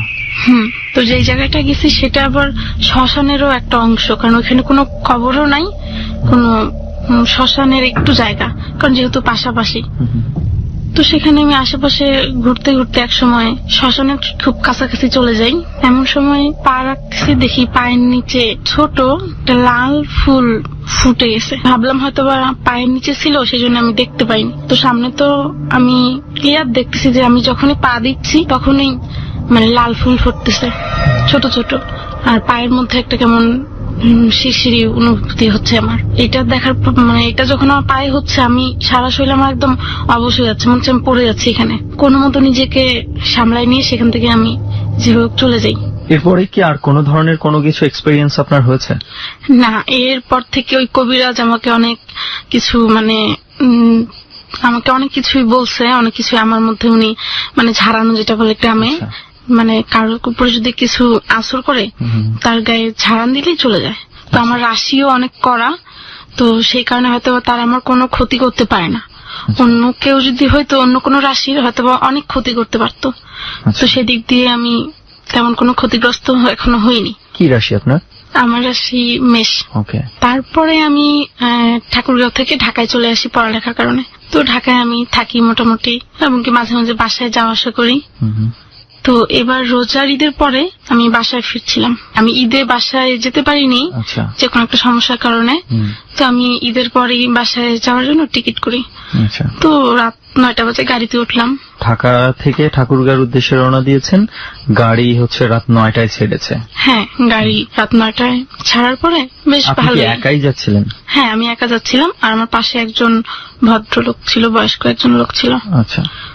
তো আমি যাওয়ার পথে বেশ ভালোই লাগতেছিল, কোনো জ্যাম ছিল না তখন। তো আমরা ব্রিজ পার হইলাম। ব্রিজ পার যমুনা সেতু, মানে উত্তরবঙ্গ যেতেই যে ব্রিজটা পড়ে, এটা পার হওয়ার পরে আমার ঘুম চলে আসে, মানে একটা ঘুম ঘুম ভাব। যদিও আমার কখনো ঘুম হয় না, বাট একটা ঘুম ঘুম ভাব আসে। আচ্ছা, হয় অনেকে গাড়িতে উঠলে একটা ঘুম ঘুম ভাব কাজ করে। হ্যাঁ, তো আমি এবার জানালা খুলে দেই, কারণ আমার একটু গাড়িতে উঠলে সমস্যা হয়। আচ্ছা, জানালা খুলে দিয়ে বাহিরের দিকে তাকায় থাকি। তো তখন আমি বেশ দূরেই চলে যাই, রাত 12টা হবে। এই সময় একটা ছোট পুল, সেই পুলটা পার হয়েই দেখতেছি অনেক দূরে একটা জঙ্গলের মতো কিছু একটা দেখা যাচ্ছে। তখন গাড়ি চলতেছে, তো এর মধ্যে হঠাৎ করে ঠিক সেই জঙ্গলের কাছাকাছি এসে গাড়িটা মানে একটা খুব জোরে একটা ঝাঁকিয়ে দিছে। মনে হচ্ছে যে গাড়িতে কিছু একটা সমস্যা হয়েছে। এর মধ্যে তখন ড্রাইভার বলল যে গাড়ির চাকা নষ্ট হয়ে গেছে, এখন সেই চাকা ঠিক করতে হবে। তো এটার জন্য প্রায় আধা ঘন্টা সময় লাগবে। তো সবাই গাড়ি থেকে নেমে যায়। তো হঠাৎ করে জানালার পাশে যে জঙ্গল, সেই জঙ্গলের দিকে আমার চোখ চলে যায়। আপনি কি তখন গাড়িতেই বসা? হ্যাঁ, আমি তখন একা গাড়িতে বসা। তো এর মধ্যে দেখি জঙ্গলের ভিতরে কিছু একটা আওয়াজ হচ্ছে বা কিছু একটা বের হয়ে আসছে, দৌড়াচ্ছে। তো হুট করে আমার চোখটা বন্ধ হয়ে গেল। চোখটা বন্ধ হইতে চোখটা যখনই খোলার চেষ্টা করলাম, দেখি যে কিছু মানে 4-5 জন হবে সামনের দিকে এবং 4-5 জন পেছনের দিকে, কালো, অনেক লম্বা, অনেক বড় বড়, মানে দেখতে হাতে পায়ে নখ দেখা যায়, শুধু ওদের মুখটা দেখতে পাই না। হ্যাঁ, আর হয়তো চুল ছিল কিছু, মানে সেটা সম্ভবত আখের ক্ষেত হবে। জঙ্গলের ভেতরে 2 পাশে কলা বাগান, আবার ভেতরে অনেক ভেতরে আখের ক্ষেত হতে পারে। আচ্ছা, ওই ক্ষেতের মধ্যে আপনি দেখছেন? হ্যাঁ, ওই ক্ষেত থেকে একটা আওয়াজ হচ্ছিল, কিন্তু তারপরে যেটা হয়, কলা বাগানের সামনে একদম স্পষ্ট আমি দেখতে পাই, মানে সামনে 4 জন, পেছনে 4 জন, মোট 8 জন লোক মানে আমাকে টার্গেট করে ভেতরে আসবে। তো হ্যাঁ, গাড়ির দিকে আসবে। আর গাড়িটা ঠিক তার পাশেই ছিল, রাস্তার পাশে, একদম গাছের কাছাকাছি। মনে হচ্ছে গাছের পাতাগুলো খুব জোরে জোরে নড়ছিল। তো এর মধ্যেই জানালার ভেতর দিয়ে ওরা সবাই হাত পা মানে দিয়ে দেয়, হাত পা দিয়ে সবাই আমার কাছে চলে আসে। তো এরপরে আমি এত চিৎকার করি, ওরা কেউ হয়তো আমার নাক চিপে ধরছে, কেউ মুখ চিপে ধরছে, কেউ আমার হাত পা বেঁধে রাখছে। এখন এই অবস্থায় মানে আমি এখন বলতে গেলে আমার মানে নিঃশ্বাস আটকে যাচ্ছে, কারণ ওরা যেভাবে আমাকে দম বন্ধ করে ধরছে, আমি নিঃশ্বাস নিতে পারছিলাম না। মানে এত কষ্ট হচ্ছে আমার নিঃশ্বাস নিতে, আমি এত চিৎকার করতেছি, বাট আমার চিৎকার কেউ শুনতেছে না। বাহিরে সবাই আছে, কিন্তু আমি ওই সময় কাউকেও আমার চোখে ভাসতেছে না, শুধু ওই 8 জন ছাড়া। মনে হচ্ছে গাড়ির সব যাত্রীগুলো ওদের মতো হয়ে গেছে, মানে গাড়িতে সবাই বসা আছে, বাট ওই যে ভূতগুলো দেখছি আমি, ওদের মতো সব যাত্রীগুলো, ওগুলো ছাড়া গাড়িতে ড্রাইভারের দিকে তাকায় দেখি ড্রাইভারও ওরকম, সবাই ওরকম হয়ে গেছে। আর যে 8 জন, ওরা আমার হাত পা বেঁধে রাখছে। আমার মানে প্রচুর মনে হচ্ছে আমাকে এখনই গলা টিপে মারি ফেলবে। তো এর মধ্যেই গাড়ির মধ্যে একটা লাইট জ্বলে উঠে, আর আমার পাশের লোকটা এসে আমার পাশে দাঁড়ায়। এর মধ্যে আমি খুব মানে ছিটকে দাঁড়াই। লোকটা বলে, কি হয়েছে তোমার, এরকম করে লাগে না? আমি কই, না কিছু না, আমি কথা বলতে পারতেছিলাম না। কি হয়েছে, পানি খাবো? আমি কই, না লাগবে না। তখন মানে আমি এত ক্লান্ত হয়ে যাই, সঙ্গে সঙ্গে আমার চোখ বন্ধ হয়ে যায়। তারপরে আমি আর কিছু বলতে পারি না। গাড়িতে আমি তখন হয়তো বা ঘুমিয়ে পড়েন। তারপরে তো আপনি মানে বেশ স্বাভাবিকভাবেই বাড়িতে পৌঁছাতে পারছেন। তারপরে কিছু দূরেই ফুড ভিলেজে নামাইছে। তো সেখানে যাওয়ার পরে আমি হাঁটতে পারছিলাম না, মনে হচ্ছে যে আমার হাত পায়ে এখনো দাগ আছে, বা আমার নিঃশ্বাস নিতে এত কষ্ট হচ্ছে, মনে হচ্ছে আমার হাত পা এখনো ওই গাড়ির ভিতরে আটকানো, আমি হয়তো বা শুধু শূন্যের উপর বেড়াচ্ছি, এরকম কিছু মনে হয় আমার। আচ্ছা, হ্যাঁ, আমি মনে হচ্ছে আমার হাতে ওরা যে আঙ্গুলগুলো, নখের আঁচড়গুলো মনে হচ্ছে আমার হাতে পায়ে আছে।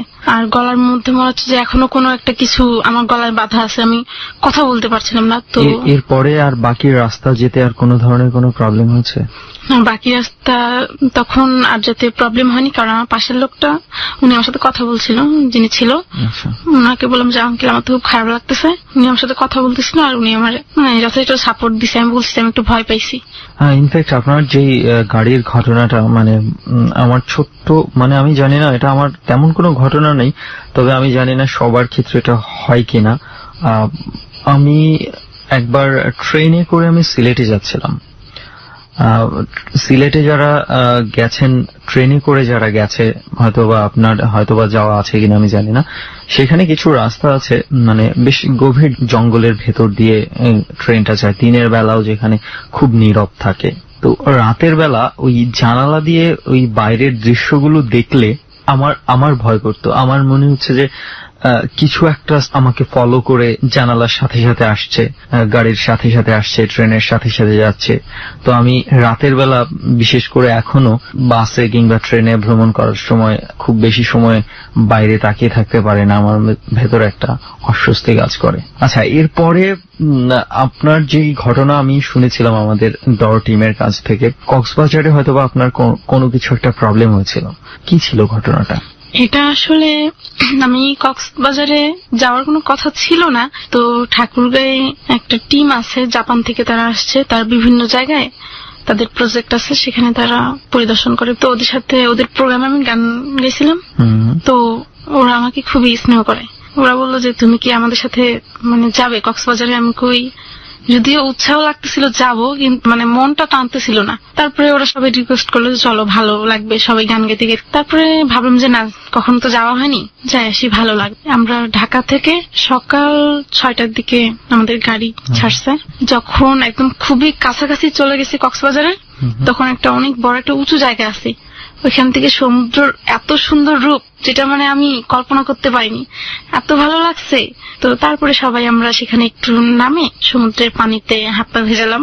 তারপরে আমরা সেখান থেকে সবাই গেস্ট হাউসে চলে গেলাম। সেখানে প্রথম দিন রাতে সবাই খুব ভালো মতোই থাকলাম। আমার সাথে আরো 2টা আপু ছিল, অন্যরাও ছিল, ওদের কক্সবাজারের একটা টিম আছে, ওরা ওদের জায়গায় থাকতো, আর ওই 2টা আপু আর আমি একসাথে থাকতাম। তো ওরা হয়তো আমার সাথে বিকেল বেলা ঘুরতে বের হতো বিভিন্ন জায়গায়, কিন্তু সারাদিন আমি বাসায় একা থাকতাম, হয়তো বা টিভি দেখে আমাকে সময় কাটাতে হতো। তো একদিন আমি সোফায় বসে আছি, তো মনে হচ্ছে সোফার পেছনে কোন একটা কেউ আসলো, আসার পরে ধাক্কা দিছে, এত জোরে ধাক্কা দিছে মনে হচ্ছে আমি পড়ে গেলাম। সঙ্গে সঙ্গে সোফায় ধরে আমি নেমে যাই রুমের ভেতরে। আমার হ্যাঁ, দরজা লাগানো, লাইট অফ, টিভি চালু আছে, বসে বসে টিভি দেখছেন। তো তারপরে আমি ভাবলাম হয়তো বা এটা সোফার ব্যালেন্সের কারণে এরকম হচ্ছে, কিন্তু এটা তো এর আগেও তো আমরা বসছি, প্রথম দিনও তো বসছি বা ওদের সাথে বসছি, এরকম হয়নি। তো হলো হয়তো বা এটা আমার ভুল ধারণা। তারপরে খাটে গিয়ে বসলাম, সেম ঘটনা, খাট ধরে কেউ একটা ঝাঁকি মারছে, মানে এত জোরে ঝাঁকি মারে মনে হচ্ছে আমি ব্যালেন্স হারাই ফেলি, আমি পড়ে যাব। তো তখন মনের মধ্যে একটু ভয় হয়, ভয় হওয়ার সঙ্গে সঙ্গে দরজাটা খুলে একটু বাইরের দিকে তাকাই, কিছুই দেখতে পাই না, কারণ কিছু তো দিনের বেলা দেখার কথা না। আবার রুমে লাইটটা দিয়ে টিভি দেখতে থাকি। এর মধ্যেই জানালার মধ্যে হয়তো কেউ একটা কিছু ঢিল ছুটছে, কিন্তু আমরা যেই ফ্লোরে ছিলাম তার আশেপাশে কোনো লোকজন থাকে না, বড় বড় গাছ, ওখানে নারিকেল গাছ সম্ভবত, আর একটা অনেক বড় আম গাছ। তো সেখান থেকে একটা অচমকা একটা ঢিল ছুড়ে, তো সেটাতে জানলায় খুব জোরে একটা শব্দ হয়। আমি যখন তাকাই দেখি কিছু নাই, তবে কিছু একটা লাল হালকা জানালার কাচের মধ্যে লেগে আছে, লাল ধরনের। তো এটা দেখে আরো ভয় লাগে, কারণ এইটা কোথা থেকে আসলো, এটা তো এখানে আসার কথা না। তারপরে লাল তাজা তাজা মনে হচ্ছে, কিন্তু জানালাটার পাশে তুমি হাত দিতে পারছি না, কারণ জানালার বাহিরে, আর জানালাটা খোলা আমার পক্ষে সম্ভব না। ওই জানালা, হ্যাঁ, কিন্তু ওই জানালা কেউ কোনোদিন খুলছে কিনা তাও সন্দেহ, কারণ ওই জানালাটা আমিও খুলতে পারিনি, আমরা 3-4 জন মিলে জানালা খুলছি, আর তারপরে এই ঘটনাগুলো হয়েছে। মনে হয় না ওইখানে যে গেস্টরা কখনো থাকতে যায় তারা হয়তো বা কখনো জানালাই খোলে না। তো আমার মনে হয় ওই প্রথম হয়তো, হ্যাঁ, কিন্তু ওই জানালা খোলার পর থেকে আমার সাথে এই ধরনের ঘটনাগুলো হয়েছে। তারপর থেকে আবার জানালা লাগাই দিছি, তারপর থেকে ঘরের ভেতরে একটা অন্যরকম ছমছম গা ছমছম ব্যাপার, কোথাও যায় থাকতে পারি না, ঘরের যে কোনো জায়গায় খারাপ লাগে, হয়তো বা দরজা খুলে বসে থাকতে হয়। তারপর থেকে দিনের বেলা কি করি, একা একাই বের হয়ে যাই। রাতেও এরকম মনে হয়, শুয়ে থাকি, হঠাৎ করে চমকে উঠি, মনে হচ্ছে মাথার কাছে কেউ এসে দাঁড়ায় আছে। সবগুলোই ঘটেছে ওই জানালাটা খোলার পর? হ্যাঁ, জানালাটা খোলার পর থেকে এই সবকিছু স্বাভাবিক ছিল। হ্যাঁ, প্রথম দিন স্বাভাবিক ছিল, আমরা সুন্দর মতোই সবাই ছিলাম। এরপরে সেখানে আরেকদিন রাতে মানে শুয়ে আছি, ঘুমাইনি, তো কোনো একটা আওয়াজ হলো, কান্নার আওয়াজ, কিন্তু সেখানে কান্না করার মতো আশেপাশে কেউ ছিল না। তো আমি সঙ্গে সঙ্গে বের হইলাম, যে দেখি তো কে কান্না করে। তো ওই সময় ওরা 2জন রুমে ছিল না, একটু বাইরে গেছিল। তো দেখি যে না, আশেপাশে তো কেউ নেই, কিন্তু এরকম একটা কান্নার মতো আওয়াজ কোথা থেকে আসলো। তারপরে একটু তো ভয়, অবশ্যই আমি ভয় পাইছি, কারণ এরকম ঘটনা প্রায় আমার সাথে ঘটতেছে। তারপরে ওরা চলে আসে, ওদেরকে বলি, কই তুমি পাগল হয়েছো, এরকম ঘটনা তো এখানে হবে না, জানালার ধারে কে কান্না করবে, তুমি এটা ভুল ধারণা, টিভি ছাড়ছিলাম। আমি বলি না। তারপরে বেশ ভালো, আমাদের সময় আস্তে আস্তে শেষ হয়ে যায়, আমরা আবার সেই আমাদের কক্সবাজার ছেড়ে এবার আমাদের বাসায় যাওয়ার সময় চলে আসেন। ওখান থেকে না, চলে আসি বলতে তখন আর কি আমরা সন্ধ্যার সময় গাড়িতে উঠছি সবাই। গাড়িতে ওঠার পরে বেশ মজা করে সবাই ফিরছি। তো এর মধ্যে কুমিল্লায় যখন এসে পৌঁছাই, আমি বলতে পারবো না সেটা কুমিল্লা নাকি, তারপরে বুঝতে পারছি এটা কুমিল্লা ছিল। তো আমি প্রায় একটু ঘুম ঘুম অবস্থা। তো এর মধ্যে একটা বিকট ধরনের আওয়াজ হচ্ছে আমার চোখের সামনে। আমি সেই রুম থেকে 2-3 হাত বাহিরে, সেই রুম থেকে কেউ বলছে বেঁচে গেলি এবারের মতো। মানে আপনি গাড়িতে বসে এটা শুনতে পাচ্ছেন? গাড়িতে বসে শুনতে পাচ্ছি যে বেঁচে গেলি এবারের মতো, এরপরে আর আসিস না এখানে কখনো, এরপরে আসলে আর তোকে ছাড়বো না, এরকম ধরনের। আর সেই রুমটা মনে হয় সেই রুমটা স্বাভাবিক না। তো ওইখান থেকে চলে আসার পরে আমার খুব ভয় হয় যে আমি সেই রুমে ছিলাম যে রুমে এরকম ঘটনা ঘটছে। স্বাভাবিক, এটা মনে করলে কিন্তু ওইখানে যতটা ভয় না পাইছি, বাসায় আসার পর আমি তার থেকে আরো বেশি ভয় পাইছি যে আমি এরকম একটা জায়গায় ছিলাম। এটা কল্পনা করেই অনেক ভয় লাগতো। বর্তমানে কি অবস্থা? বর্তমানে আপনি মানে এই সব ঝামেলা থেকে মুক্ত আছেন তো? না, বর্তমানেও একটা ঘটনা। কিছুদিন আগে আমি একটা নতুন বাসায় যাই আজিমপুরে, আগে ধানমন্ডি ছিলাম। তো আজিমপুরে যে বাসায় থাকি তার পাশে একটা মানে অনেক গাছগাছালি, তারপর একটা বড় আম গাছ। আমাদের ফ্যামিলির মধ্যে সবাই সাধারণত বলে মেয়েদের চুল আঁচড়ায় কোন গাছের নিচে বা যেখানে সেখানে ফেলতে হয় না, এগুলো হয়তো বা ভূতের মানে পেতনি এইসব বলে, ওরা নাকি এগুলোর প্রতি নজর করে। আর আমার চুল একটু লম্বা, তো আমি সেদিন সন্ধ্যাবেলা মাথার চুল আঁচড়ে জানালা দিয়ে চুলটা ফেলে দিই। যখনই চুলটা ফেলে আমার গাটা হঠাৎ করে ছম করে যে কেন চুলটা ফেললাম, তখনই কিছু একটা হাসি শব্দ হইলো। মনে হচ্ছে যে আমার চুলটা দেশে কিছু একটা মানে কেউ পাইছে, এটা নিয়ে সে খুব খুশি হয়েছে। এরপর থেকে যা হয়, একদিন শুয়ে আছি, মনে হচ্ছে যে বিছানা থেকে 4-5 ইঞ্চি উপরে আমি উঠে যাচ্ছি, উঠে গেছি অলরেডি, উঠে ধাপাস করে পড়ে গেছি। মানে এটা এরকম ধরনের ঘটনা কারোর সাথে ঘটে কি না আমি বলতে পারবো না, তবে এই ঘটনা থেকে আমি খুবই ভয় পাই যে আমি বিছানায় লোকটা শুয়ে আছি, এখান থেকে কিভাবে আমি 4-5 ইঞ্চি উপরে উঠে যাই, আর হঠাৎ করে আমি উঠে বসে পড়ি। এই চুল ফেলার পর থেকে হচ্ছে। আর এখন সাধারণত আমি প্রতি রাতে ঘুমাইতে পারি না, মনে হচ্ছে যে আমার পাশে কেউ দাঁড়ায় আছে, আমার চোখের সামনে চোখ রাখে কেউ আমাকে ভয় দেখাচ্ছে, হাসতেছে। আর ওই আম গাছের দিকে তাকাইলে একটা বিকট কিছু মনে হয়। মানে এখন আপনি প্রতিনিয়ত, আপনাকে আমি যেটা খেয়াল করছি, আপনি যখন আমাদের সঙ্গে কথা বলছেন, আপনার পেছনে কেন জানি আপনি কয়েকবার মাঝে ঘুরে তাকিয়েছিলেন পেছনে। মানে এইটা কি বিশেষ কোনো মানে এই ধরনের অদ্ভুত জায়গার মধ্যে কি আপনার বিশেষ কোনো কিছু কাজ করছে? হ্যাঁ, আমার সবসময় মনে হয় যে আমার পেছনে কেউ আছে। আচ্ছা, কাল রাতেও আমি ঘুমোতে পারিনি, মানে রাত 3:30 পর্যন্ত জেগেছিলাম, সারা রাত আমি মোবাইলের আলো জ্বালায় বসেছিলাম, ঘুমাতে পারিনি কালকে, এত ভয় লাগছিল। এই ভয়গুলো আপনার মনের মধ্যে তাড়া করে এখন? মানে আমি সবসময় দেয়ালের সাথে মাথা মানে ঠেকাই রাখি যেন আমার পেছনে কোনো ফাঁকা জায়গা না থাকে কেউ দাঁড়ানোর। আমার পেছনে যদি কোনো ফাঁকা জায়গা থাকে, মনে সেটা খুব অন্ধকার জায়গা, আমার পেছনে কেউ আছে, কেউ আমার চোখ বন্ধ করতেছে, কেউ আমার গলা টিপে ধরতেছে, বা কেউ আমার মাথায় মানে করছে। আর আমি চুল ছাড়লেও আমার একটা অদ্ভুত ধরনের মনে হয়, আমি চুল সারে শুই, মনে হচ্ছে আমার চুল কেউ ধরে টানতেছে। এটা চুল ফেলার পর থেকে আমার সাথে হচ্ছে। আর তখন থেকে আমি এখন চুল বেঁধে রাখি, এখন চুল একটা খুব ছাড়ি না। তার মানে এখন যেটা দেখতে পাচ্ছি যে আমরা মানে আপনি মোটামুটি বেশ একটা মানসিক অস্বস্তি নিয়েই মোটামুটি সময় পার করছেন। হ্যাঁ, যে কখনো একটা ভয় আপনার, বিশেষ করে একা থাকা বা আমি ভয়গুলো খুব কাজ করছে। আমি ডাক্তার দেখাইছি, উনি বলছে আমার প্রেশার অনেক লো আর আমার কোনো মানসিক প্রবলেম হচ্ছে। আর আমি ওনাকে বলতে পারিনি এই ঘটনার কারণ, উনি এটা হাস্যকর মনে করবে, কারণ এটা সবাই বিশ্বাস করে না। কিন্তু আমার সাথে যেটা ঘটছে সেটা তো আমি জানি, অন্য কেউ বিশ্বাস করলো বা না করলো এটা নিয়ে এখন তো আমি তাদেরকে বিশ্বাস করতে পারবো না, কারণ এটা শুধুমাত্র আমার সাথে হয়েছে। এটা আপনি সাফার করছেন, তো এটা আমাদের কাছে হয়তো বা হাস্যকর মনে হলো, প্রত্যেকটা মুহূর্তে আপনি ফেস করছেন যে আসলে। এখন আমি আপনাদের সাথে আছি, এখনো মনে হচ্ছে যে পেছন থেকে কেউ আমাকে বলছে কাজটা ভালো করিসনি, এখনো মনে হচ্ছে সে আমার খুব কাছাকাছি আছে, কিন্তু হয়তোবা আপনাদের জন্য সে আমার কাছে আসতেছে না, আমাকে ভয় দেখাইতে পারতেছে না। হয়তোবা যখন আমি একা হয়ে যাব, হয়তোবা সে আবার আমার কাছে এসে আমাকে ভয় দেখাবে।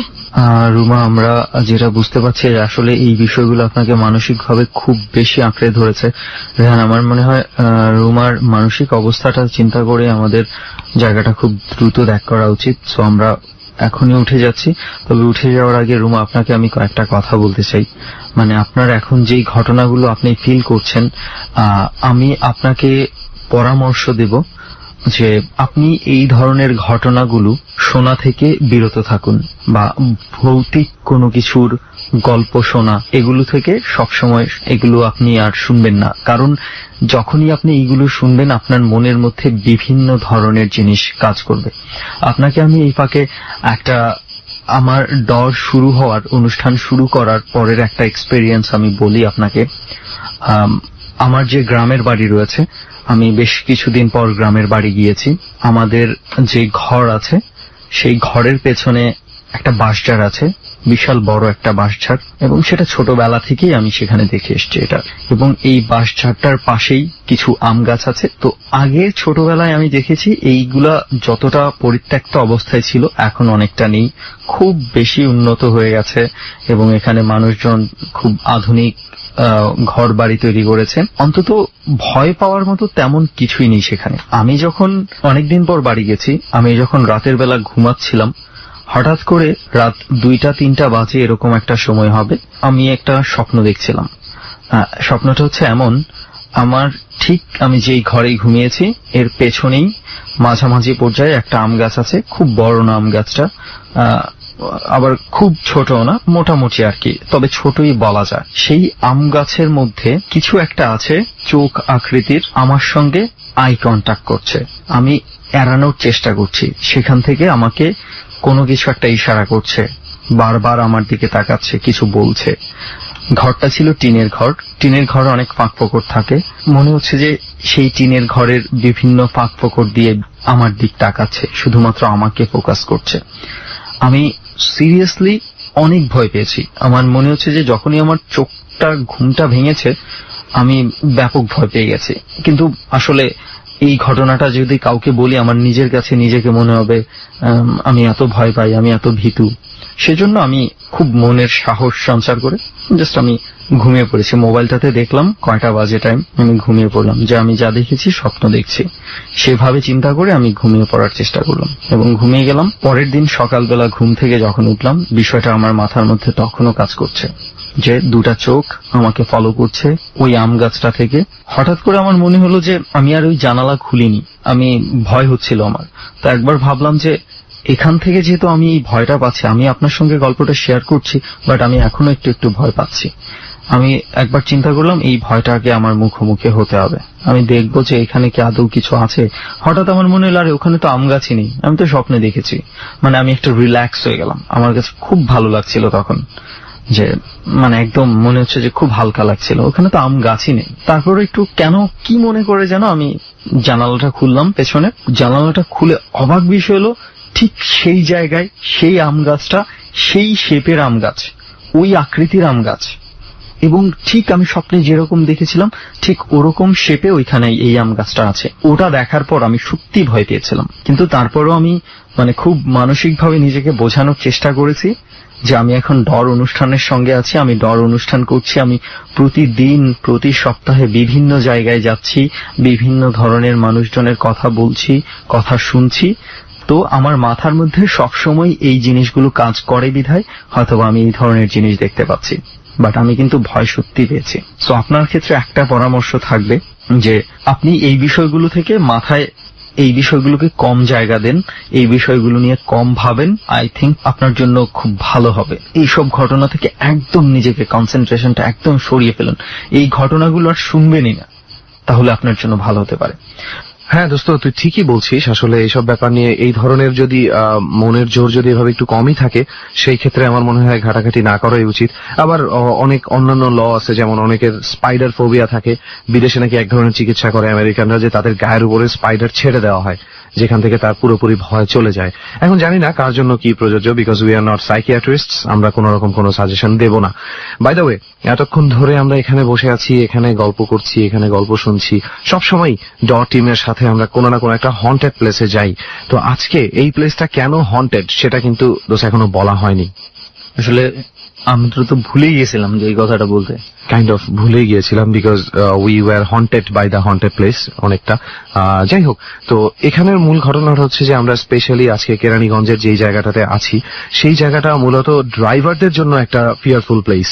অনেক ড্রাইভার, অনেকের সাথে আমরা কথা বলে শুনেছি যে তারা এই জায়গাটায় এসে পথ হারিয়ে ফেলে, এই জায়গাটায় এসে অনেককে দেখতে পায়, বিভিন্ন লোক তাদের কাছে বিভিন্নভাবে লিফট চায়, দিতে গিয়ে তারা অনেক রকম বিপদে পড়েছে। এবং যেমনটা আমরা আজকে নিজেরা প্রমাণ যে এখানে আসার পরে এখন পর্যন্ত কিন্তু কোনো গাড়িকে এই জায়গাটাতে থামতে দেখিনি, বরঞ্চ দেখেছি যে স্পিড বাড়িয়ে এই জায়গাটা থেকে সরে যেতে। এবং আমরা কয়েকবার আসার সময় কিন্তু চেষ্টা করেছিলাম যে একটু ট্রাই করে দেখার জন্য যে আসলেই সাহায্যের জন্য গাড়ি থামায় কিনা। কেউ থামায়নি। ইনফ্যাক্ট কেউ আসতে চায় না এই জায়গাটার নাম করলে, এর পেছনে বা এর সামনে নামিয়ে দিতে সবাই রাজি। এবং আরো একটা প্রশ্ন কিন্তু এখানে রেহান রেজ করছে, মানে আই থিঙ্ক অনেকের মধ্যেই এটা প্রশ্নটা তৈরি হয়েছে যে আমরা এক্স্যাক্ট কোন জায়গাটাতে আছি এটা জানতে চাচ্ছি। আই থিঙ্ক সুমন, কিন্তু আমরা আগেই ডিসিশন নিয়েছি যে এটা আমরা কেন বলছি না। এরই মধ্যে ডট যারা শোনেন তারা নিশ্চয়ই বুঝে গেছে যে আমরা কেন বলছি না সেটা। স্পেশালি আমরা যখন এমন কোন প্লেসে যাই যে জায়গাটা হয় চিটাগাং, না হলে কক্সবাজার অথবা ঢাকা শহরে খুব কমন বা আশেপাশে পৌঁছে যাওয়া খুব সহজ, সেই ক্ষেত্রে আমরা জায়গাগুলোকে স্পেসিফাই করি না, রাইট? আমার মনে হয় সেই জন্যই আজকে আমরা স্পেসিফাই করছি না। বাট ইট ইজ বাংলাদেশ, এবং বাংলাদেশের ভেতরে ঢাকার ভেতরেই আছি, যেখানে যে কোনো সময় আপনি যদি ভাগ্য খারাপ থাকে তাহলে হয়তো বিপদে পড়ে জেনে যাবেন আমরা কোথায় ছিলাম। রাইট রেহান, আমার মনে হয় যে রুমার যে অবস্থা দেখতে পাচ্ছে, মানে ওনার যে অস্থিরতা, আই থিঙ্ক আমাদের খুব দ্রুত এই জায়গাটা লিভ করা। রাইট, অস্থিরতা জিনিসটা অনেকটা হাসির মতোই সংক্রামক, এটা আমাদের মধ্যেও কিছুক্ষণের মধ্যেই ভর করবে, খুবই জানা কথা। তাহলে চল আজকের মতো। ডর মানে ভয়। আজকের মতো শেষ হয়ে গেল ডর।